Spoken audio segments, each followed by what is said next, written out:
Pallaso bamulinda ne bamulinda batuuka ku galosho nga tannakola ki naye ng'oli yamuwadde sente ze miliyoni 10 nezi saagala abantu balowooze bwagiri koli muganda wa kamiliyoni tandise bya kamiliyoni miliyoni 12 sente nyingi bwaba zikuwadde okugenda okukola kiteke muno obuvunaanyizibwa n'amaanyi go gonna n'okutegeera kwonna nti abantu bano ekivulu kino nabo bakitaddemu sente nyingi. Pallaso munenyaamu era alina okufuna ndowooza ba manager abali professional. naye Pallaso ku miliyoni 15 z'osabye tosobola pangisaako mmotoka ndala wabula osaze omwetike mu super custom. Aleme kulowoozesa bantu nti enkola y'abakamiliyoni gye baakola naye gyagenda okukola ki kubanga buli wakikola bagamba Mayanja family mubalabye endowooza. Pallaso saagala alimbe bantu nti bino byonna ebiriwo tabimanyi wabula yalema kusalawo mbeera ntuufu gyakola ki gyatambulamu. leka kussa ku bando pressure mbu ate be balina n'okunona ewaka koppa nnyo omukulu gwe bayita Kenzo. Omusajja w'e Masaka yali abamye ekifo nga balanga Pallaso era n'abagamba mumala kumpa lisiiti ye nenjikola ki nenjirabako. Simanyi bye lya Pallaso yekka era Dankani ne Mali abatuukira Kenzo naye afune manager. What is the plan yali desperate? Omusajja ono simanyi erinnya lino yalirondawa ani ono yayita God's plan oba teyali manya welitegeeza mu Luganda. God's plan kitegeeza enteekateeka za Katonda. Kati Sheila wabaamuleseewo nteekateeka zaki za Katonda. God's plan bw'abanga mwatuuka ne mwawukana n'omukyalo n'afuna omulala omutima gwo gusiimye okyali muvubuka muto genda okola ebirala. Mbuuza obutambi bwagenda okuta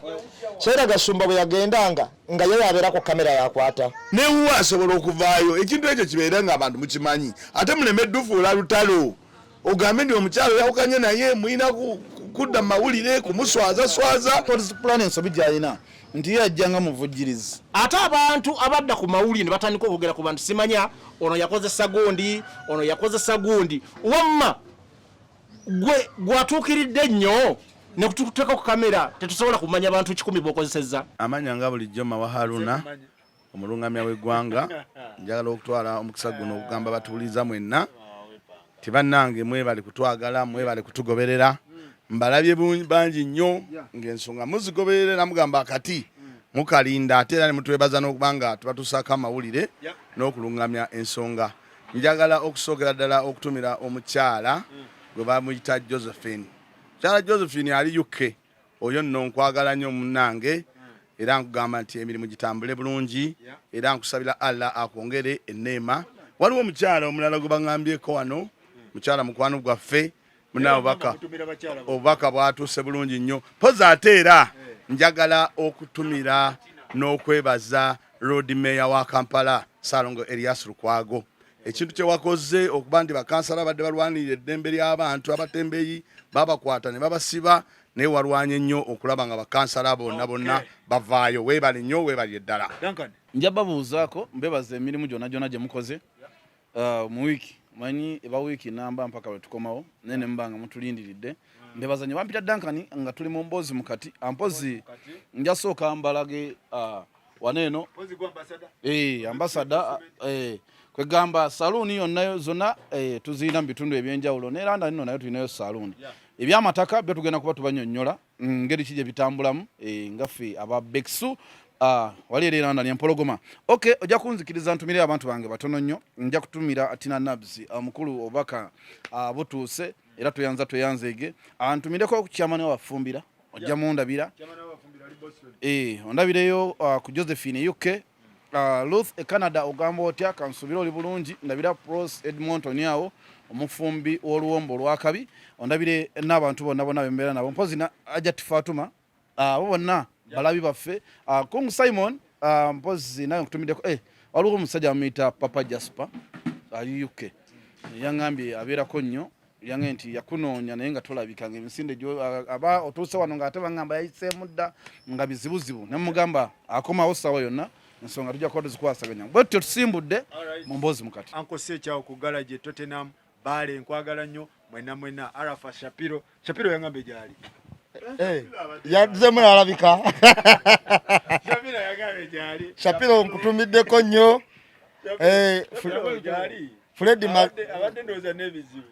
Fred Magembe leero birthday nkutumiddeko nyeranji kwagaliza nnyo ate mpozi wawo n'omwagizi wa foomu e Texas Dallas bambi yafudde twamuziise wano ow'emboozi mukati yafudde bamuziise kitalo nnyo kitalo ddala bamuleeta kakati ntumirako nnyo ku madamu Joweria e UK nkutumiddeko nnyo nyina brother wange bamuyita Rashid Kayinda naye ali UK yansanga katankuba empi nanga mutumira otya bali bonna nga ze tonnantumira mutumidde nnyo Okay. Omukulu ngata akedde kweyiwamu. Mwe mulya. Mwesene muzikumisa babbi byokulya temubyagala. Kati mulabanga nze aliko ayejalabya. Nenga bino bya bulijjo. Nesibala nkonga mulya ngujjeko nga aliwo mwagize nga atugulidde mulya buntuntu. Abasajja abakulu. N'omuvubuka omayo omusajja oyo abadde takyalya era kakati atandise okwolesa endya ye munywanyi akasente akalina saizi ono saizi si yakusaaga olina okuliira mu budde saizi nze mbewunya butalya naye kyengenda okukola ajja ti bano kambagulire soda mwenna babawe soda amazzi butundu kigulu kyafuuye balasa masaka yajuza nafuuwa ate sikuliddamu mwekka ne bana abatambula ne bana babawe ate ziri mu nsawo yo kale zizo zitwale ziri mu nsawo okumanya sente weziri okumanya sente weziri teziteekeddwa na bulungi wabula yayodde kisaaganda nayiwa buyiye mu nsawo ne muwaleti nyinamu endala naye wayimba zino sente zirekanga ez'okufuuwa obufuuwa ne muwaleti nyinamu endala oba ze bafuuye omuyimbi David n'omulaba ne sente mu nsawo kati olwo ezibeera ku ssimu ne ku ssimu nno Kamba nnyonnyole bino ebintu musajja nsaba weeyanjule sebo tukkiriza mukkiriza Dankani namuyiseeko kino ekivulo ekyabadde masamba mbabuuzaako mbabuuzaako timwe bale kutulaba Faluku nyina kijja okwogera no leero ne baganda bange kyansanyudde ng'ojjeyo okuba nti mali nakoze ne tufunamu ku ssente twayogerako wano wiiki ewedde twali bandooza ebyo twakola namba ebindozo yakireeta nti omuntu yenna omwana si kirungi kuyingira mu nsonga z'abazadde bo ani omulala yazingiddemu anti twali yazingiddemu naye muzeeyi wange yankubidde essimu naye nga mukunkubira essimu ndoza mbadde maze emyaka egiweranga n'25 nga soogana muzeeyi wange tewali just abeera bize buli muntu ali omwana wakula yenna ava ewaka nze saava ewaka mu bubi naye kati ntuuka ewaka nga taliiwo nga naye yagenze nga kuba akola naŋŋamba omusajja oyo mutumiddeko era ekintu kye yakoze kirungi naawe nkwagala nnyo kubanga twayingira mu nsonga zaffe ne maama wo so omuzeeyi wange nkutumiddeko nja kutumira ku mukulu sula mota ndowooza nawe olyako buno si butwa neko tujombo olwaleero osibutwa nja kutumira kusula mudomo sibutwa kandyeko owaye babwe n'ebyokunywa sagala ya kusubira kutula moto ntumire n'omukulu kino bulwe tunatuulanga nze ebizibwe mba yabiridde ntumire n'omukulu ono yatuwa tenti nti mukama wange tenti yeeno obubaka bwatuuka bulungi nnyo tukwebaza nsaba wajja Mungu omuzeeyi mwemera ajja kugwa nza wajja Mungu akwongera akuddize waliwo omwana Faluku alidde ni maka bamwita Robert omusajja oyo twamwogera ko n'olinga yagenda covid bambi n'amukwata ne family naye nkutumiddeko nkusabira owone tumendako yasini awo Dubai wangamba oliko kisimanye oyigiriza abantu kuwuga bana Uganda bakoze emirimu e Dubai kale ogwo omulimu Dankani yagusobola okuyigiriza abantu okuwuga ntumirako ne Molini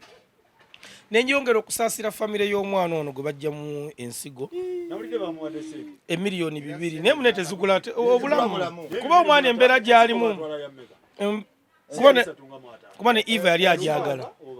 ensigo ziri mu lukaaga ensigo za mmeka ono yamanya akatale k'ensigo lukaaga wano okusinziira katale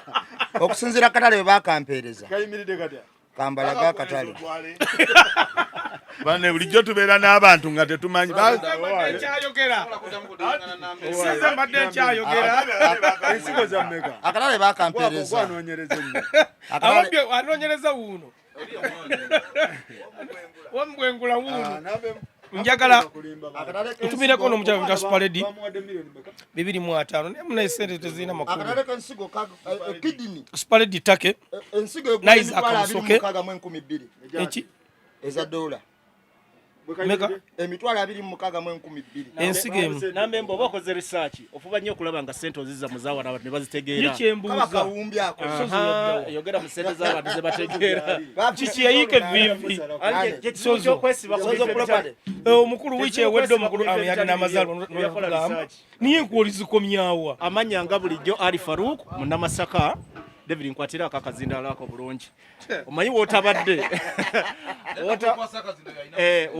nange nyina mu ssente kubanga nsaba kutumirako omukyala muyita Christine Sabo y'omu ku bampadde obubaka obwange bwange asiima nnyo emirimu gye nkola n'abalala waliwo n'omukyala gwe bayita Tina nze ati amazima ge gali nzita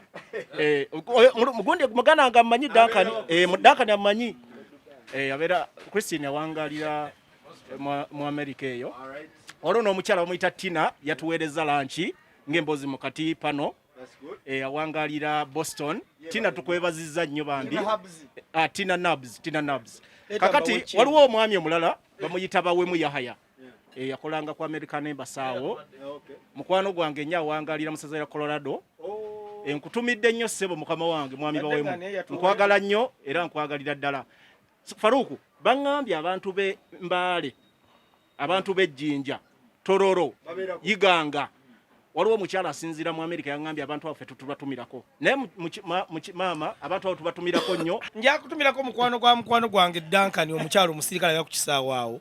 nti nkutumiddeko nnyo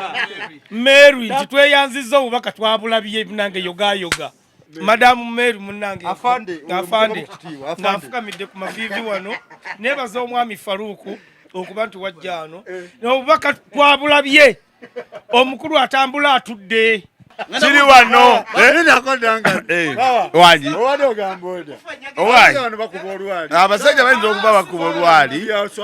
olwali kasita mukulu Dankani waali wano ebintu byonna bye twogera ajja kukola ki naye mpozi njala okutegeeza abantu bonna nti abantu olumu abatuwa ebirabo abatuwa ebintu baba mikwano gyaffe tetuba nnyo na nsonga ndala era kansoke mbuuze endongo bagitadde kyekisooka bulijjo muganda wange taba na ssente mbadde njagala njoge muganda wange bulijjo tabamu ssente wadde n'ebi era aziina mpitirivu endongo bazitadde omanyi ffe mu ndongo tuwa batembeeyi tinyinza okuba sitegese endongo naye ng'owemiti anaina abayimbi mukaga nzemba koze ki nzemba muwadde oba ow'emasaka nga abalina nzimba muwadde so bw'olaba ntambula ntudde manya nti olowooza lwaki sitambudde nga ntudde mu lockdown kitegeeza endongo ze bagikoze ki ndi tuli mu kukola nakati wano wendi muzeeyo dakiika 5 nina omuyimbi gye namusindisi ebintu ebyo nganze musajja mukulu ali wano ku pano yala okutegeeza abavubuka wano mikwano gyalina obbaluŋŋamya ti tubikwate engeri ya kintu kikulu tusobole okuba nga tusigaza emikwano gyaffe wegibanga ng'oli yatuwadde emitwalo 3 ag'ekyemisana tuleme kulowooza nti biralo omanyi abakazi batugoberera nnyo nze waliwo omukyala eyampa essimu mukyala mumanyi bulungi naye omukyala just muwagizi mukimanyi nti Zaake Parliamentary Commission emikono bali mugoba kakiiko kyekigenda mu maaso nakomye okuwulira nabadde ndaba omwami oyo gundi Taremwa chief whip wa gundi wa government agamba avudde mu parliament yavudde mu gundi mu mwezi ogundi chambers sawa 5 ez'ekiro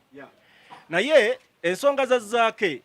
mpozi bw'otunulira mu Faruku n'omwana omuta asobola oziraba oba omuntu yenna bw'abadde afuulinga Katonda by'obufuzi abadde asobola okukola ki oziraba Zaake ye ng'omuntu yateekawo nnyo resistance ku gavumenti n'ebintu ebikolebwa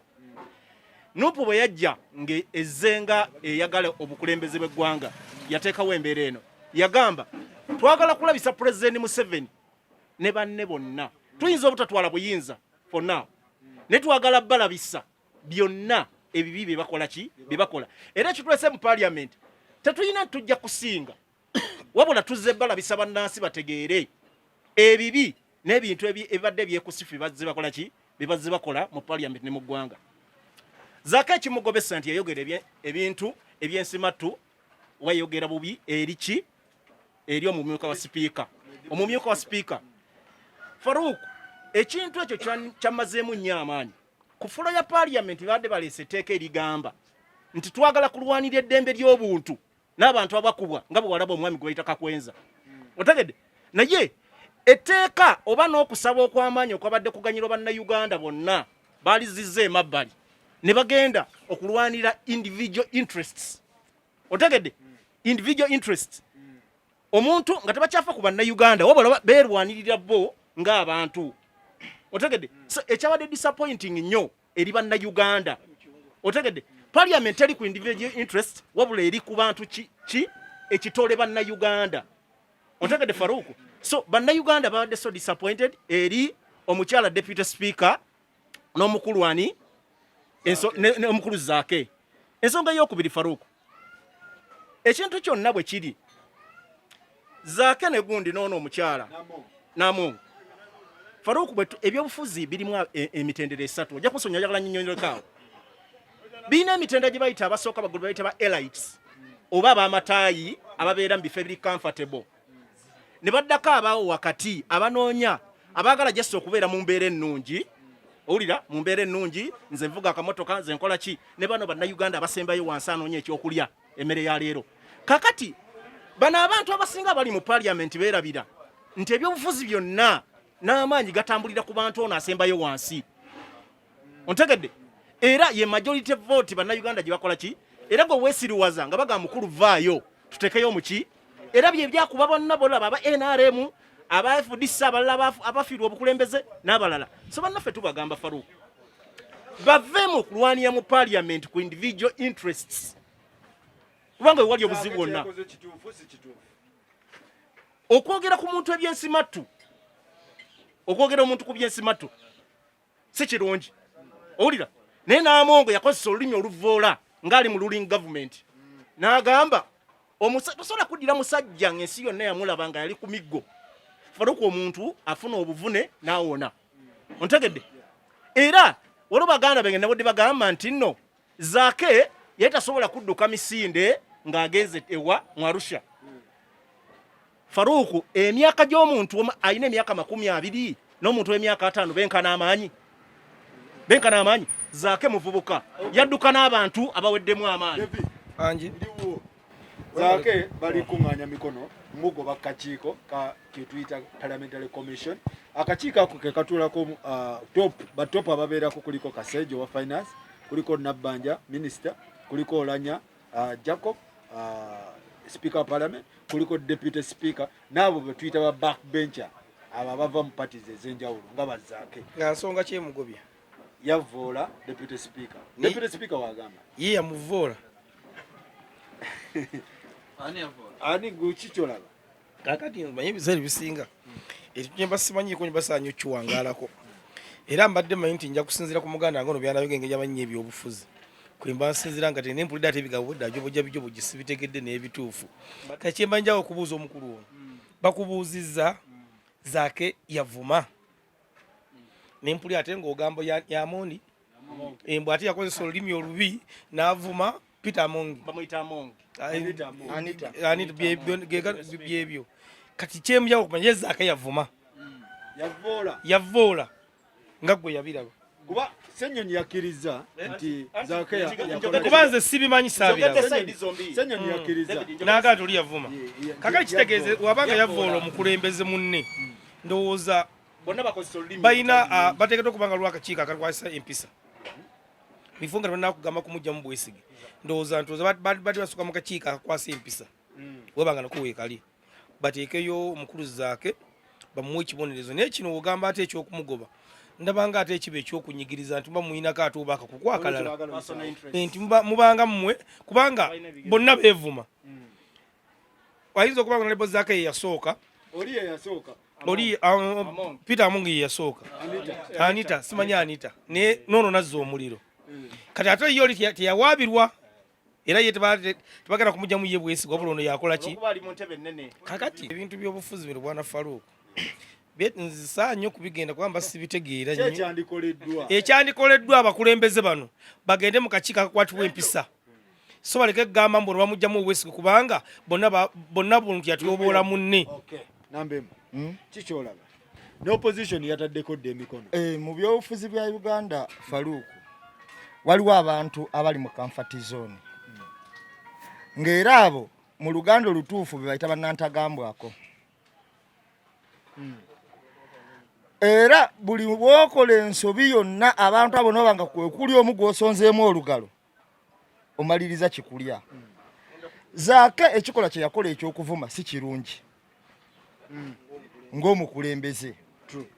naye ate n'oli ekikola kye yakola ekyokudaalira zaake nakyo tekyali kirungi kubanga zaake gwe baleeta ng'alinga omulambo musula erubaga n'agenda najjanjabwa nga n'amagulu kigambibwa nti gaali gakoze eki nze Faruku ndabyeko ku bantu abamenyese ekinywa kino ne kyawulukamu nalaba Edward yali asambira mu Arsenal nendaba omusajja amuyita Keronidaya okiwulira bakutuka amagulu ne gayisiŋŋanya ne stocks amaguma ne gafuluma ne kati Edward omupiira yaddamu dde ogusamba kyentegeeza nti abantu we bagenda ne bayungibwa nga bwe yagenda mu America era addamu n'akola ki ne MP omulamba speaker vice speaker n'abeera ku gundi n'agamba wano yagamba bamumenya amagulu nga yagenze n'adduka nti yali talina kutereera era kyali kikusanyusa okubeera bw'atyo kakati zaake naye afunemu akasengejja nti omuliro teguzikiza muliro okiwulira awo yali badde yeebuliira nga ye omanyi ngenda kukubulira omuntu asirise olumu teyejjusa abantu balijajinzaamu ngo n'enjogera ye naye kakati ekibi ekinene ate ekibi tekijjaawo kibi oli wakkuba oluyi gwe tomutema jambiya balabanga ate akukubye luyi gw'okumutema omusango gwe jambiya gwekola ki nze ŋŋamba zaake kyeyakoze obusungu teyakozesa bwa mukulembeze yeetonde kubanga nabwateetonde bali okugoba ku kifo kya kamishona kyaliko bafa mikono twabadde ku programu emu n'olaba wa movement n'agamba nti ffe bamaze otulagira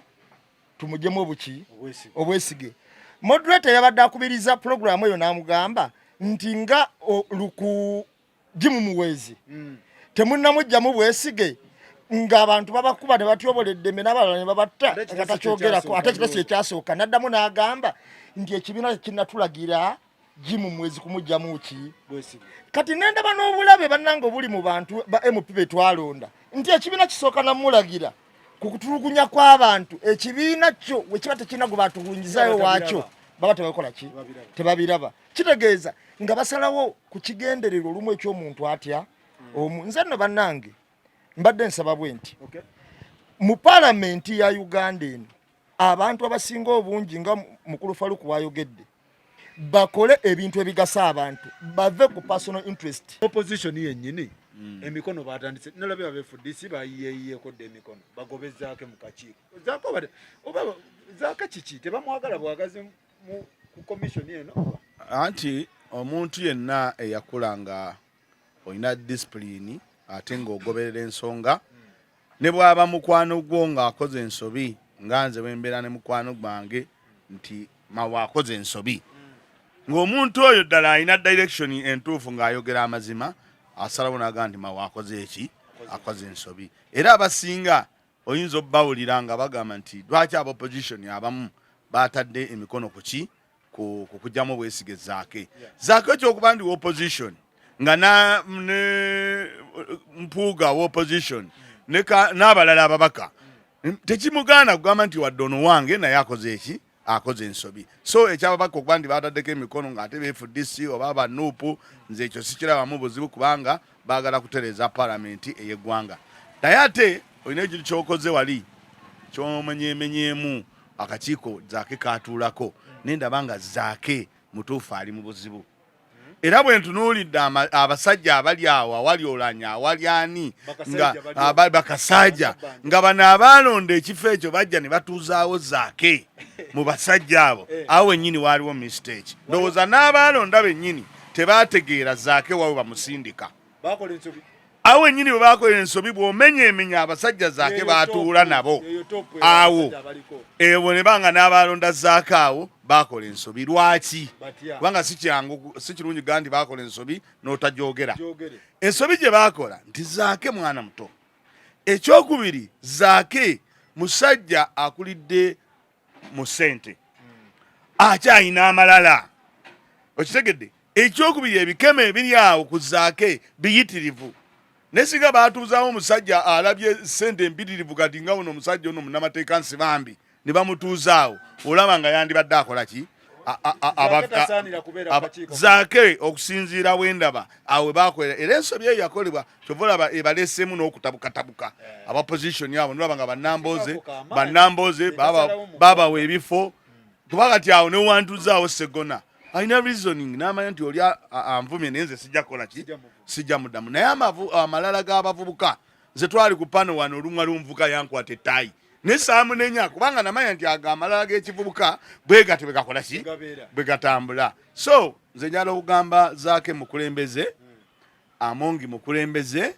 naye balina okuba nga batambulira wamu okuba nga batereeza ensonga za palamenti pozi ate nekyenasanyukidde yekyampuuga kubanga nabulidde nti mpuuga yagezezzaako okwagala otuula nabo ensonga ezo zireme kuggwera muki mu kusika mugwa ekyokubiri abantu kye batamanyi bawoza emikono gya Zaake gyaweze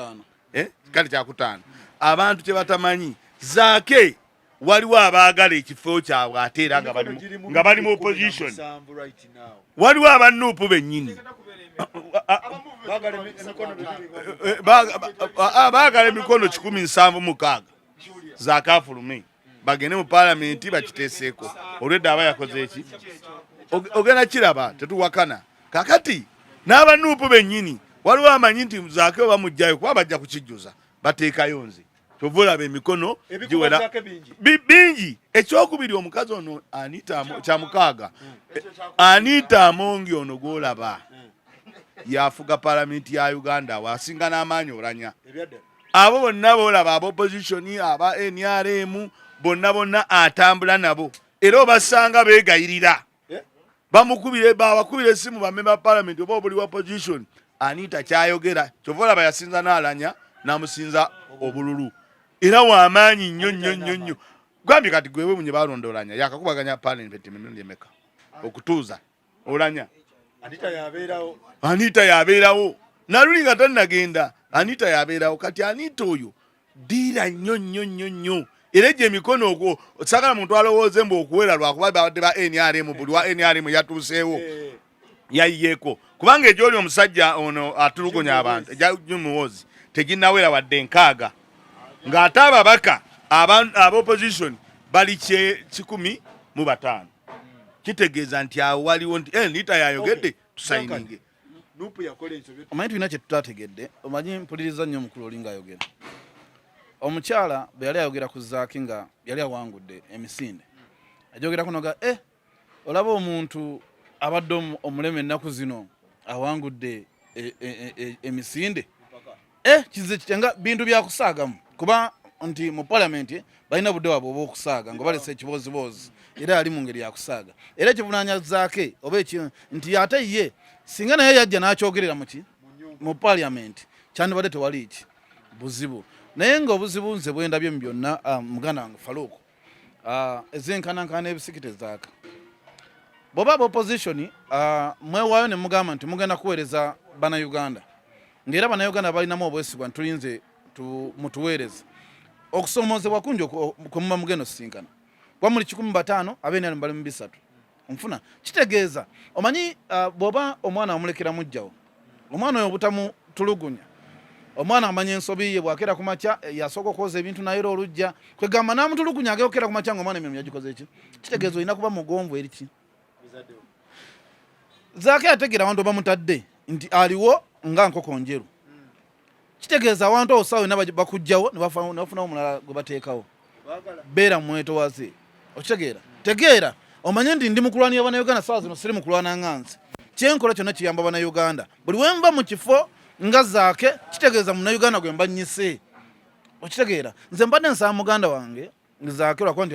tebakkiriza nsobi z'abantu naye Zaake akyalimu obutonga muganda bwagambye kavubuka akyamuwaga ate yamanyi enduulu y'abantu yina mubeezaawa awantu ng'aba ali mawulire ayalowooza bukimanyi nakitambuliza mawulire so bana Uganda bakoowa amawulire baagala kulaba bintu ng'egye bitambulamu kubanga Zaake muganda wange nze enkula ya Zaake manyi nasomako nayo Zaake oyo amalala nagafunye kati naye dda yali ye muntu nga tasobola nakubeera mu bantu bataano ng'omusanga yeekwese ebbalibbali okitegeera naye nze mugamba nga muganda wange nti amalala gakulembera ekigo sawa zino abasayininga ekiwandiiko era omuntu yenna agamba nti abeeni alemu bali mu kusayininga oweni alemu talina nsonga lwaki asayininga owulira kubeera bwe bajjayo Zaake tebassaayo oweni alemu owulira wayogedde ebintu byo bwe bajjayo wa NRM bwe bajjayo Zaake tebassaayo oweni alemu ompulira bwe bassaayo era wa Nuupu oba wa kibiina kirala onfuna kati era bali mu kuntiza emikono gyo era singa gye emikono gitwa ne bagitera mu kamera mugenda kusanga abanuupu nga bali kuli be basingako emikono emingi nze nkubulira mazima oweni ali mutalina kyakwetaaza olwedde ye yagenda obukiiko buno bwebetaba committees obutuulako abantu bana ab'enjawulo bulimu ebintu bingi ebiyitawo mu nnansi byatamanyi otegedde mulimu ssente empitirivu bannansi ze batamanyi eziyita mu bukiiko buno budget eno gye ziggwereza ebintu byonna ebisinga otegedde kakati baganda bange balina ekintu kiboogedde komiti eno gy'olaba etuulako bayita oba ba supreme oba ababedde mu parliament mwe muli Olanya speaker deputy we otegedde finance Kasaija kakati babaletamu omuvubuka omuto ku level gyakolerako ebintu si bana basajja bakulu gye bakola ki gye bakolerako era n'ebimu asobola obbiremesa kubanga ziri committees ebintu byayo basajja baluddemu bakasaija ebintu byakyama kati ye Nuupu yajjanga egamba twagala balabisa bye bakola muki mu nkukutu kakati bw'oba ggwe ng'okyali omugaati gwo ng'okyayagala n'ebintu biyitemu bulungi olina okumakinga sure nti ono abadde afuuse ekizibu abalabisa mu kicking out nakola ki navaamu oba uliriza Faruku oba mulina omuteekako ekintu ekimukakkanya ne kimuziba zipa omumwa kati bali mukola bali mu kuteekawo embeera etiisatiisa Zaake be bamugamba avume okuvuma kw'omuntu kintu kya buntu kyokamba Zaake kyali mukola bali mu kumunyigiriza talina mutawaana twasuse ntugamba bali mu kumunyigiriza Faruku omuntu bw'aba anakola ekintu anoonya wakwasiza bagamba omukadde akola ki yekikola bagamba omukadde akola ki akwasiza ku mmere ye kakati Zaake bafunye basobola omukwatiza ontegedde nze nno kati bwe budde uliza David tugambye wano Faruku basajja bali tugambye buli omu abayogera mu obudde bwe era kye kisi kyagala to nawe ojja kwogera ebibyo kakati ndi mu kumalayo ensonga yange wamma abasajja bano Zaake bamufunye era ogenda kwekanga Zaake bw'anaaba asigadde ku kakiiko kano nkubuulira Faruku ajja kusigala nga takyayogera nga bw'abadde akola ki nga bw'abadde ayogera so ebintu bino era bigenda kuddayo gundi opposition tesobola kuwangula mu parliament Faruku ne bwe tunaakola tutya ontegedde nkikuddayo tejja kuwangula mu parliament kubanga ruling government NRM erina amaanyi gonna amasukkulumye kubanga ebyobufuzi numbers era ziyina kirimu ng'okugogola opposition tewangulanga omusango wano wabyozo tewangulangako titwagala twekubire side emu oguliwa mu parliament eriaswa tewangulangako omusango wano okumusasula ekiriwo ekifo kino kiraba nze mpuliriza nnyo ensonga ya mukulu mawa ekifo ekyo kibateekamu bwana Zaake kituufu akyali muvubuka muto kitagisamu abasajja abakulu kitegeera avuganye ne bakulu bakati Zaake ayinza okuba nga wakanya abantu abo nga bwe bakola ki bwe balaba kati ssaawa yali mu kubawakanya ate yaddidde obusungu n'ayisaawo nnyo kyova olaba nti singa wabadde nga omukulu Matayasi Mpuuga yasobola kati ono yagakunkozesa nsobi ndowooza nno kaŋŋaana okumuddamu kamuweeso ayina yatasobola kuddamu naga kabiveeko kirabote kirimo kwatisa empisa kirimo ate kiri bwe kiti tekitegereke zaake mu bantu abagumu wano era abasobola okuguguba ku nsonga olumu gyalaba nga enyigiriza abantu tumuyinawo yali akisaanira kakati zaake ekifo ekyo mu Uganda babala omuntu omukulu babala bbanga ki myaka 18 kakati zaake tajiweza muntu byonna ebisanyizo ebimuteeka ku kifo ekyo abiyina bannange abantu nze simanyi bano bamawaje bajja mentality eyo mbw omukadde yabategeera ennyo waba teyalitegetegeera mu buto wakadde wanaategeera abasajja abo beeyita abakadde basinza okubonyaabonya eggwanga lino n'obubbi n'okulifiiriza okiwulira kakati olwaleero wogamba zaaka nti yaddesaani akakiiko ako nti akyali muto nnyo kusanako abakadde abagundiivu abaliwo abatikoledde ki babaddeko emyaka gyonna zaake yakagendako abakadde abagundiivu bakola ki be bayisa sente z'amalagala ez'eddwaliro ono alimba kakati kiribe mbawa zaake ekifo yali akisaanira naye njawulo eri bweti okunyiga kwa buntu kubanga lindako njizukiza ensonga yange okunyiga kwa buntu kubanga tulabye abantu bangi n'abasinga zaake nga banyize ne bafuutuka ebigambo ebitagambika okiwulira wano ojjukira sipiika yavaako ojjukira ng'agenza okulaba zaake ebigambo bye yayogera yagamba nti bano mubakolawe muti mubalaba wano muwa abantu emmere envundu temubyogerako okiwulira otafiire ebigambo ne lukuntana bibabadde boogera mubadde mubiwulira okiwulira kakati olwaleero okunyiga kwa buntu naye lwakuba mu nsi muno yagambye waliwo abali mu comfort zone ng'awo ye wagambwako ekigambo oba oziza gwa naggomola kyetwetaaga mu bintu bino solution ebewati paalamenti ya Uganda bwetaaveemu personal interest ne badda ku y'abantu tekigenda kola olw'ensonga buli mu paalamenti mu Uganda abantu ngero oli wagedde nti nabbanja wakubira simanyi amonga abeera n'ababaka amongo n'abakubira ne bafukamira n'obufukamira okiwulira kiri bwe kiti amongo ayina ekifo kinene mu paalamenti solution eri bweti zaako okwetonda yeetonde naye nabali abalala bayina okuwaŋŋana ebitiibwa n'okulwanirira abantu ababalonda tugende wa mabirizi emitwe gino olumu obwongo bwaffe bwe bulimu okutegeera omuntu ensonga bw'aba ajogedde n'oluusi oyinza obutakinenyeza muntu ekintu kye bayita okukula ebirowoozo n'okukula mu myaka abantu abasinga obwongo bwabwe kubanga mpulidde abagamba nti omuntu okuva ku myaka 18 oba okuze oba okitegedde naye okukula ebirowoozo kulala n'okukula mu myaka kulala kati omuntu bw'oba totegeera nnyo toyinza byawula okukula mu birowoozo n'okukula mu myaka nti omuntu akuze mu birowoozo ekintu akifuna n'alengera n'ekikijjamu tisinga nkola kino ekivaamu ki kyova olaba abantu nga bampuuga basajja balungi enjera mpulira nga babawaana naye empuuga bw'omusanga alina ebintu by'atagendamu n'agamba nti weŋŋenda okusinza ku basajja bano abali mu buyinza awo amasasi gajja kunyooka abantu bagenda kukola ki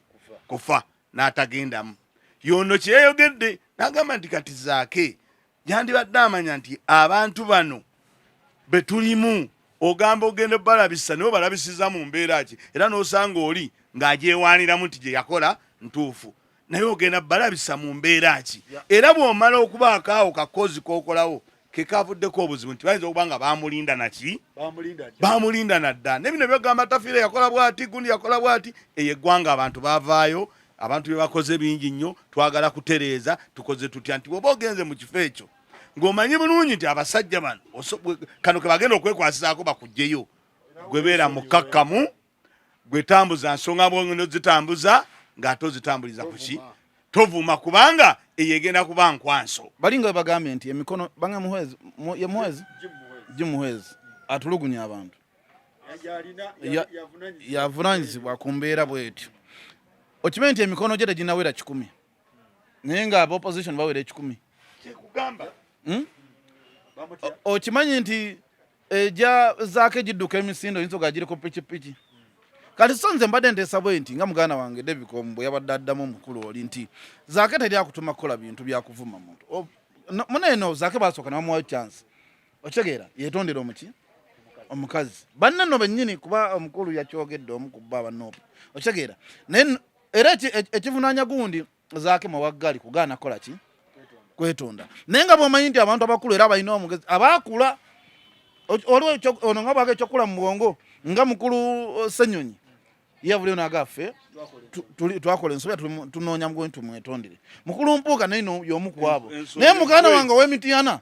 yatudde mu kafuba atunula bweti mu kamera olw'okuba muvubuka okitegeera tugamba nti awa maani naye ezenkanankana ebisikite Zaaka bannayuganda baba bakutuma bakolera kitegeeza nti abasajja baba bakuba obukokolo oveewo babeeko ne bayisaawo ffe twakuteekawo owulira naye bakuvuma nti olinga kino guma bagambe ekivuma tekina kikola ki wabula ffe twakutuma era Faruku omuntu n'omusanga ng'ayimira ku kamera n'agamba ti mu bantu abagumu be tulina omwana wamya omulabidde emyaka emeka olyoka ogambe ti mu bantu abagumu be tulina omanyi Zaake oyo mugumu nnyo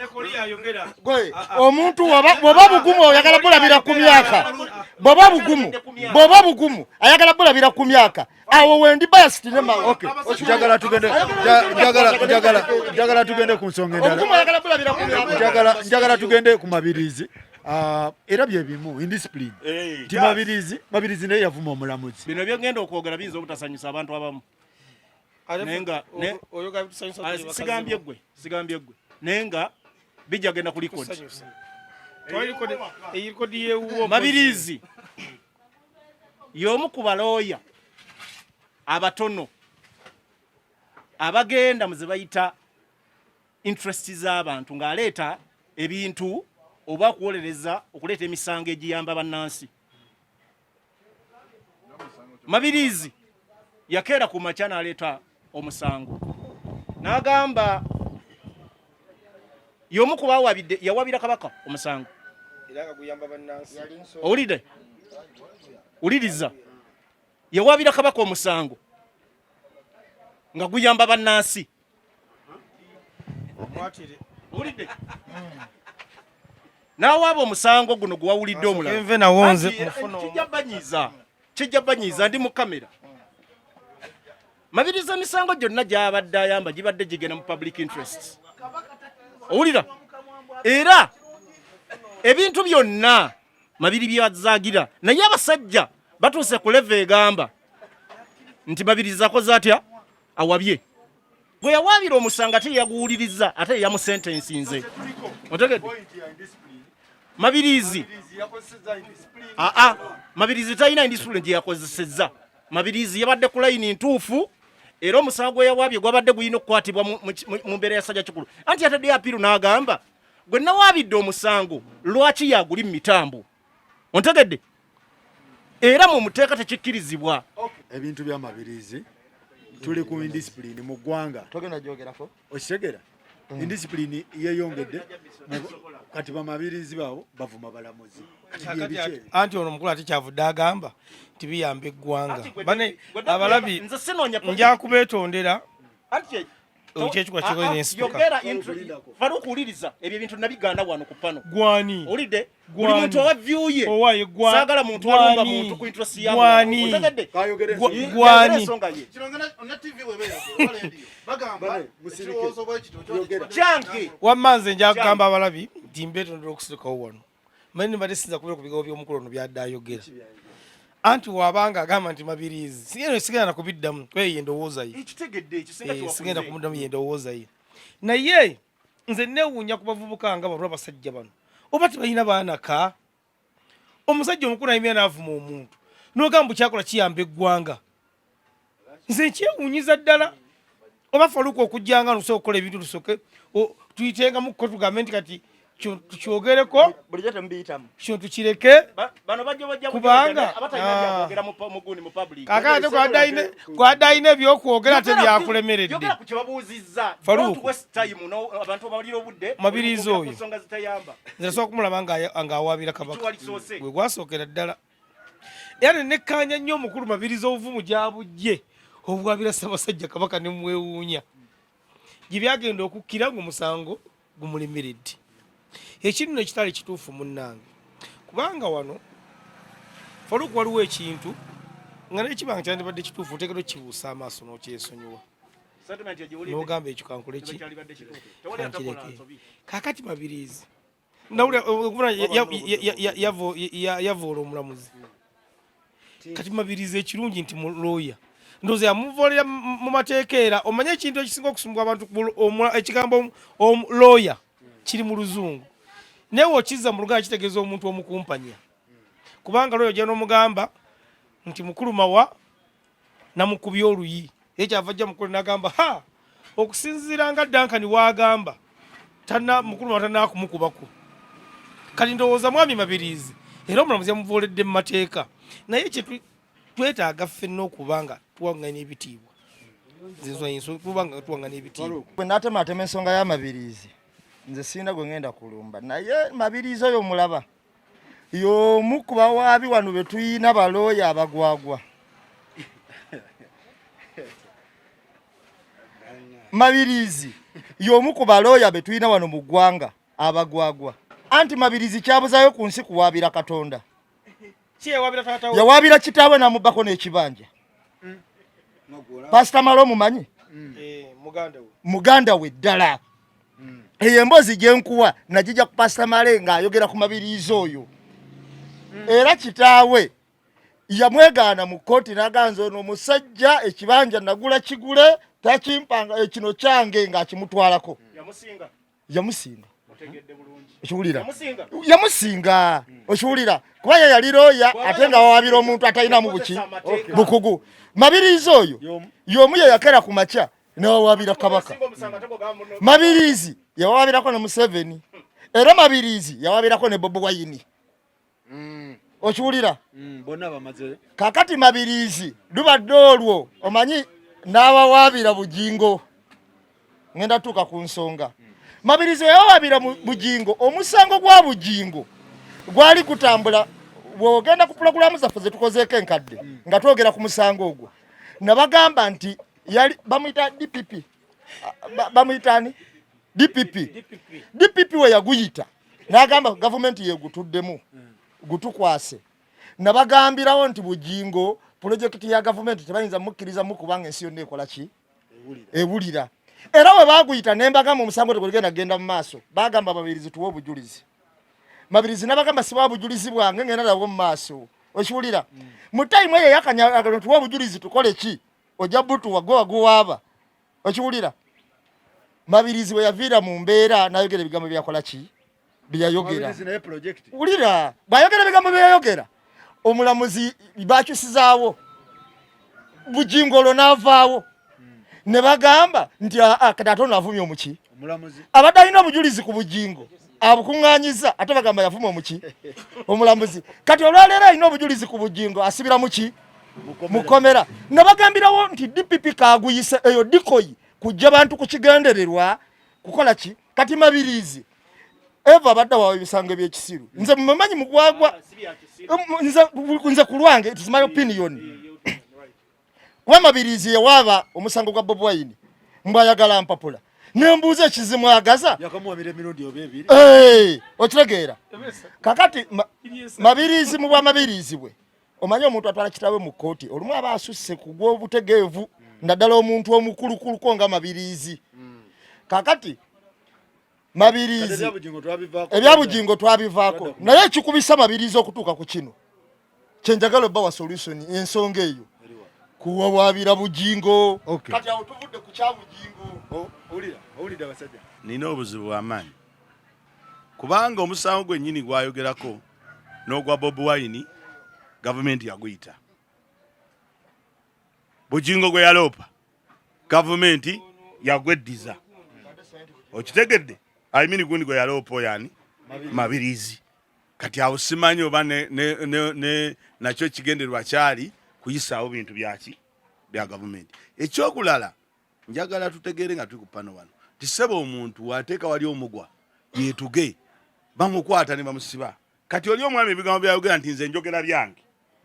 tosobola bikkiriza byogera kubanga n'omuntu oli aba agenda kwetuga ne bamugamba ssebo tojja kwetugira ne bakwata ne bakola ki ne basiba nga tuzze ku mbeera ya bugingo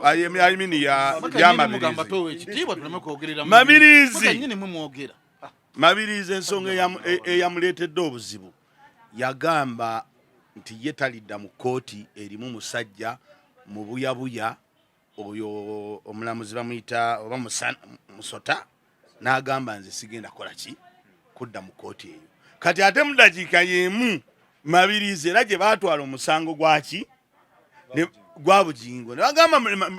mabirizi anyoomola nnyo kkooti n'okuyisa mu balamuzi ki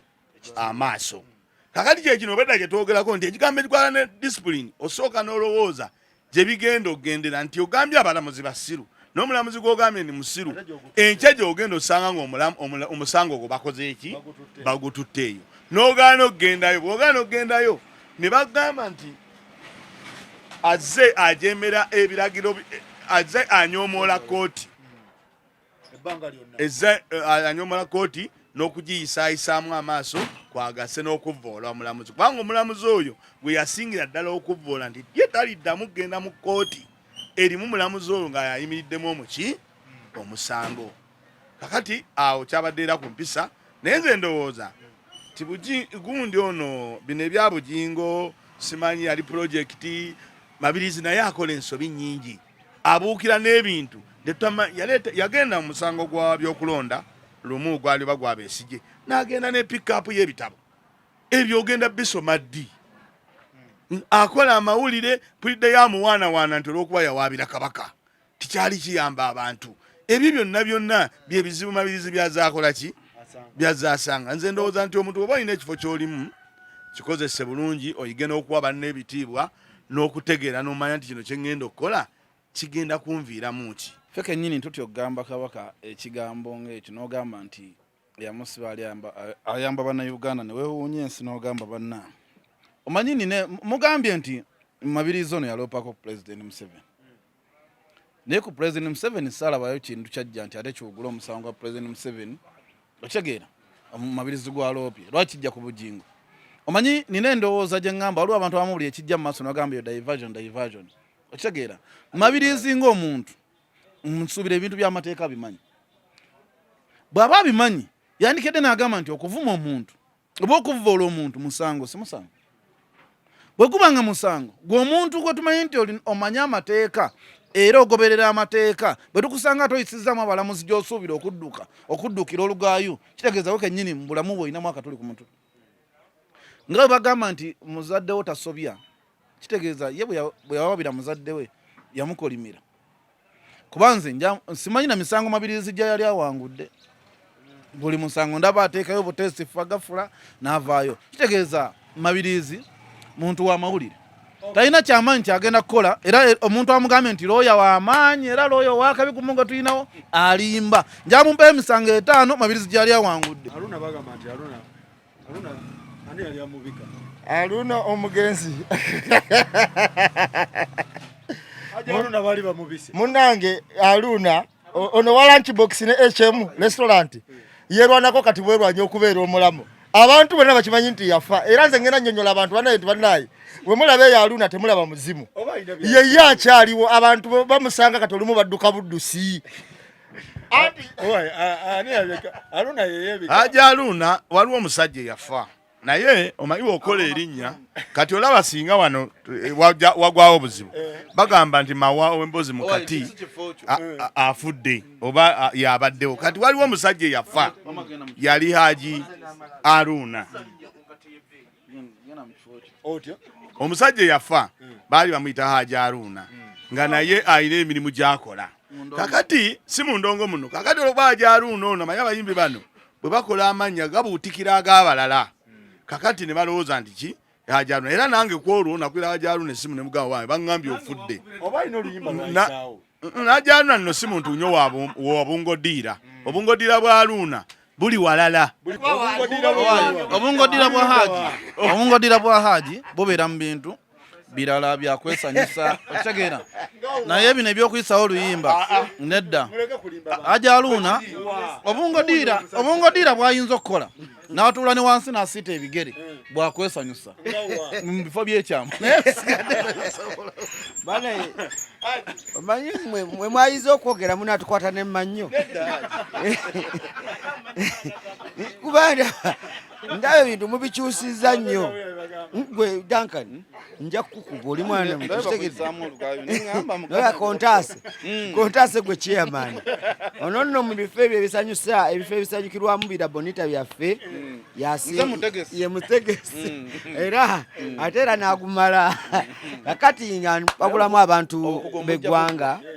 era ne Honorable Muhammad Nsereka ategese okubeera ng'etteeka eryo liyita ery'okubika ery'okutambuza obutambi nga munoonya likes waliwo abantu afuna gundi data wasingi 10 yes ate YouTube twajiddwa nti zisasula kati we bagira ne babika ng'omuntu eri asoose okubika yafuna likes ki ng'ayoola naye ekyo kibi mu kufaata ekyo temukizanyiramu kitegedde wabulawo ogamba nti Duncan bamukwatidde mu loogi ekyo kikola mawulire okay olwokuba nti byokola tekikola naye kamalizi kugwera nomukamunno ne mukamunno akati so ebyo bikola naye kufa kubanga nze na famire zange zatokyaringibwa abakadde bange abamu bazirika abaana bange ku masomero obwongo tebunaterera okitegedde era kati nze nekute ku mwani Honorable Nsereko Muhammad Nsereko etteeka lizze tugenda ddiwagira kintu kyabujeganya ekyo so ekyokubiri nina mukwano gwange gwennanga nedda si wano nnyo nedda kakati naye kikulu kankayiseewo bajja wano ate nga muwagizi wamuki wamukati Moses Iga yava mu Amerika n'atuuka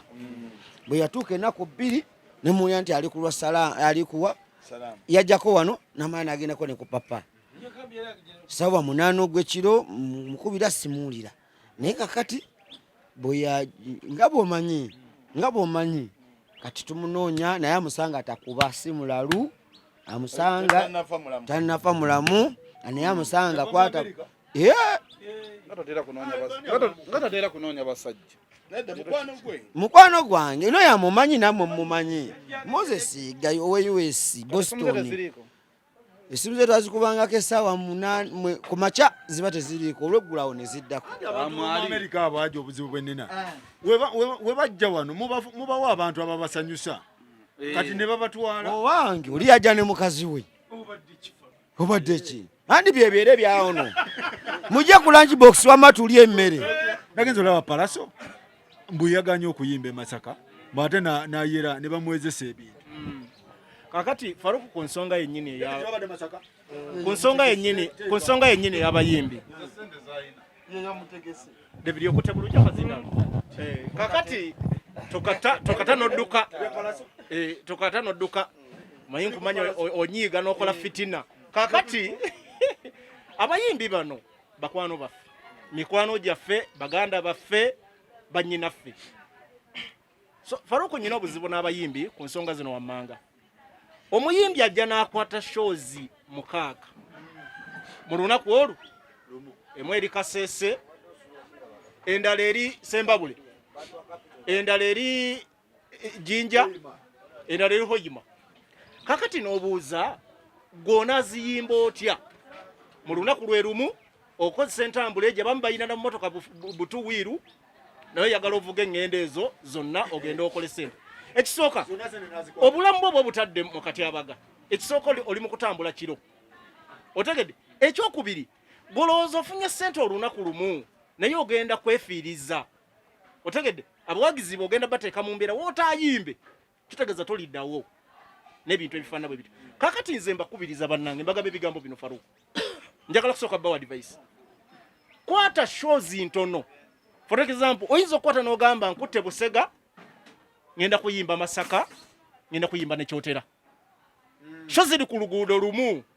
era osobola okuyimba mu budde obwaki obw'enjawulo ontegedde naye tekisoboka kukwata shows olabe ez'enjawulo kati muganda wange gundi Pallaso yomu ku bayimbi abaliko banno bakusasudde bakuwadde milioni 10 12 12 Pallaso ali ku 12 Pallaso ekivulu kye bampangisa e Masaka milioni 12 e Masaka ekivulu kyaliko Pallaso kyaliko Shiba naye wa 12 Kazibwe kapo n'abalala olira sebo bwe masobeza mu David jakumpa bulamu naye walu omuwendo ogwa Shiba luwe yagungambye kakati Shiba batugamba yatuuka mu kifo ng'obudde bukyalina misana olira era nga yaga munne 12 ze bampadde sente ziri okay era n'atalaga kamiro na kuyaayana nga bannaffe ke bakoze eki kibalaze Pallaso bamulinda ne bamulinda batuuka okugala osho nga tannakola ki naye ng'oli yamuwadde sente ze milioni 10 yamuwaddeko oba 8 n'asigala nga abanja 4 so abayimbi bajja kubakuba owulira abantu bajja kubakuba bajja kubasiba bajja nabaleetera ebintu ebizibu se tubegayiridde mukole ebintu bye musobola okukola mu budde bicha byali e Masaka ebya Pallaso kyali kitya kati obuzibu bwonna bwasinga okujjira Pallaso nze nasemba okugana essaawa zaalinganga 5 nga ngamba ali Kawanda ku makya nakeera ewuwe ssaawa zaalinganga ne twogera ku zintu tukola puroguramu ne mubuli essaawa zaateekeddwa okujja okuyimba naye nga era alina shobbiri era alina Kawanda ng'alina ne Masaka kuwerwera kati naŋŋamba nja kuyimba ali ssaawa 5 saa zinagenda okuwera 7 nja kuba ndiriddawa nja kuba ndi Masaka kati kuba nze nasimbula wano ne maja ddirisa ne madamu Titi ffe ne tugenda ne kwefulukuta kati we twatuuka abantu jjukira nabo batulimba mukko abantu basagala banga batagenda kujja kati abantu balinga abeekubira essimu Faruku bonna abantu bayiika omulundi gumu abantu ndoze 13 ne bayiika kati ng'obudde obwo abayimbi baliwo batini kasaaza bazuira mukaaga zennyini nnyina ez'ekiro nenkubira Pallaso naŋŋamba nsimbudde Kawanda zazuira mukaaga kitundu neza buli mukaaga naŋŋamba ndi mu kkubo zazuira 7 naŋŋamba ndi mukule mubuza kati mbulya wa watuufu wooli nje nkunone nga olumaze tufunye paatulo twagala gye munoneko kati ziba ziyingira 7 kitundu awo nga tajja kati ne kwesimu nenjuwa DPC ne mugamba yogerako naye n'agamba DPC ndi mukujja DPC namubuuza mbulira wooli atuufu wooli namuga GPS endaga mbulira dakiika 3 abadigize nga bagamba batya kati ng'olwo batandise okwegugungamu naye nga bakyakuba music kati nekyasi kuleeta obuzibu bwonna bali bagumiikiriza naye owaliwo pulezidenti omumadimbuko yajja ku stage n'agamba Pallaso ali mu nnyumba olusanga ziri 7 awo 7 nga kitundu ne bakuba n'ennyimba za Pallaso awo bakuba ennyimba nga 10 nga talinya stage kati watugamba nti GPS mulaga bulwadde kika 3 ne tuvuga emmotoka paatulo ne tuyisa ematanga twatuyingira Lukaya bwe tuti ne bakuba DPC omuganda batasobola kukuba ebicupa batasobola kukuba ebintu wano DPC naga kati soka tuddeyo twakaweta bwe tuti nankubira naŋŋamba paatulo eyo gye nnengera ne mugamba ye kati ne tusiba tusobola tumuteeka mu paatulo ne tutuuka e Masaka kutuula ku kifo nga buli kimu babyonoonyeenoonye kati ne tutuula awo tuteese ekyokuddako ekyokukola n'agamba emmotoka ye yamufaako mu kkubo naye mu kusoma tulowooza nti alimba naye muzeeyi nanyini kifo mu nnyini yajja n'amugamba gwe omwana gwe osobola okusasula ekifo kyange n'agamba muzeeyi emmotoka enfuddeko mu kkubo muzeeyi n'atugamba wabanga agamba mmotoka nti eri supakasito mu njeru nyina bempiseeko nange mu kkubo nenda abavubuka bangi ne ŋŋaana okuyimirira nenda abavubuka nga bangi mu kkubo ne ŋŋamba babbi ekyo ayinza okuba nga tabalimbe wabanga yeye nange musonyi ko emmotoka nze njirabye nva Masaka nanyini kifo mu nnyini nva Kampala emmotoka nze njirabye nga bali mu kkubo kubeera ekifo Pallaso yali atugamba we yafiira emmotoka ne muzeeyi we era bwe yayogera nga atuuse n'agamba omwana ono wabanga wena abadde ajja e Masaka tabalimba emmotoka nange njirabye wabanga yeeyo era nze nja kusaba nze musonyiye naga nze musonyiye naga ekyo tugenda okukola namubuuza kati gwoteesa ki Pallaso naga nze mbadde njagala tukeere ku makya ngule wano ebintu tugende mu ddwaliro oba tukole ne bulungi bwansi nyimbire n'abantu wano ku makya bwereere muzeeyi n'agamba bajja kuwona ekifo kyenkubwerwa kimukole 10 mmeka kati mukuteeseganya awo kati mujika bya mukusika omuguwa tukanye 10 zibeere 10 kati Pallaso yali ayina nga agenda kola lya ntonde muzayi namugamba okola ebintu ng'opapa weewo olunaku olutuufu okomewo wano kati tuteesa Sande Pallaso nagenda kijja kulabika bubi wakiri tugendeko mu bantu tugende tubabuuzeeko tubeetondere kati ne tugenda mu tawuni n'agula enjeyo n'ayera era ne tugenda nga tunoonya wali promotion bw'amasimu nga wabannyonnyola abanaye mu nsonyiwe nekiggwa n'agenda eri Antonde. Kyoko kitowe kyabadde so si musajja wa mpisa nvunde ye mmotoka yafa kyekituufu. Kakati omanyi goonya bwe kubuulira ekiri mu nnyanja atagenda mu nnyanja kizibu kyakuwakana. David ono yagula Pallaso era yamunoonyanga ndaba ne bamutegeka e Masaka ne Shiba era we bamutegeka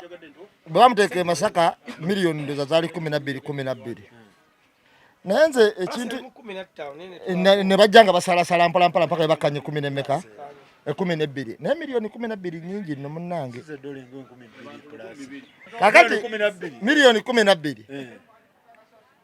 teziri mu dola 13,500 kale 3 oba 3,500 naye miliyoni 12 sente nyingi bwaba zikuwadde okugenda okukola kiteke muno obuvunaanyizibwa n'amaanyi go gonna n'okutegeera kwonna nti abantu bano ekivulu kino nabo bakitaddemu sente nyingi okutuuka okuwa sente ziriwa zino oleme olumu na bigattaganya nnyo nze ndowooza ekye miliyoni 12 kyekyandibadde ne meyini kati Kawanda ayinza okuba yabadde wa 5 yali wa 10 naye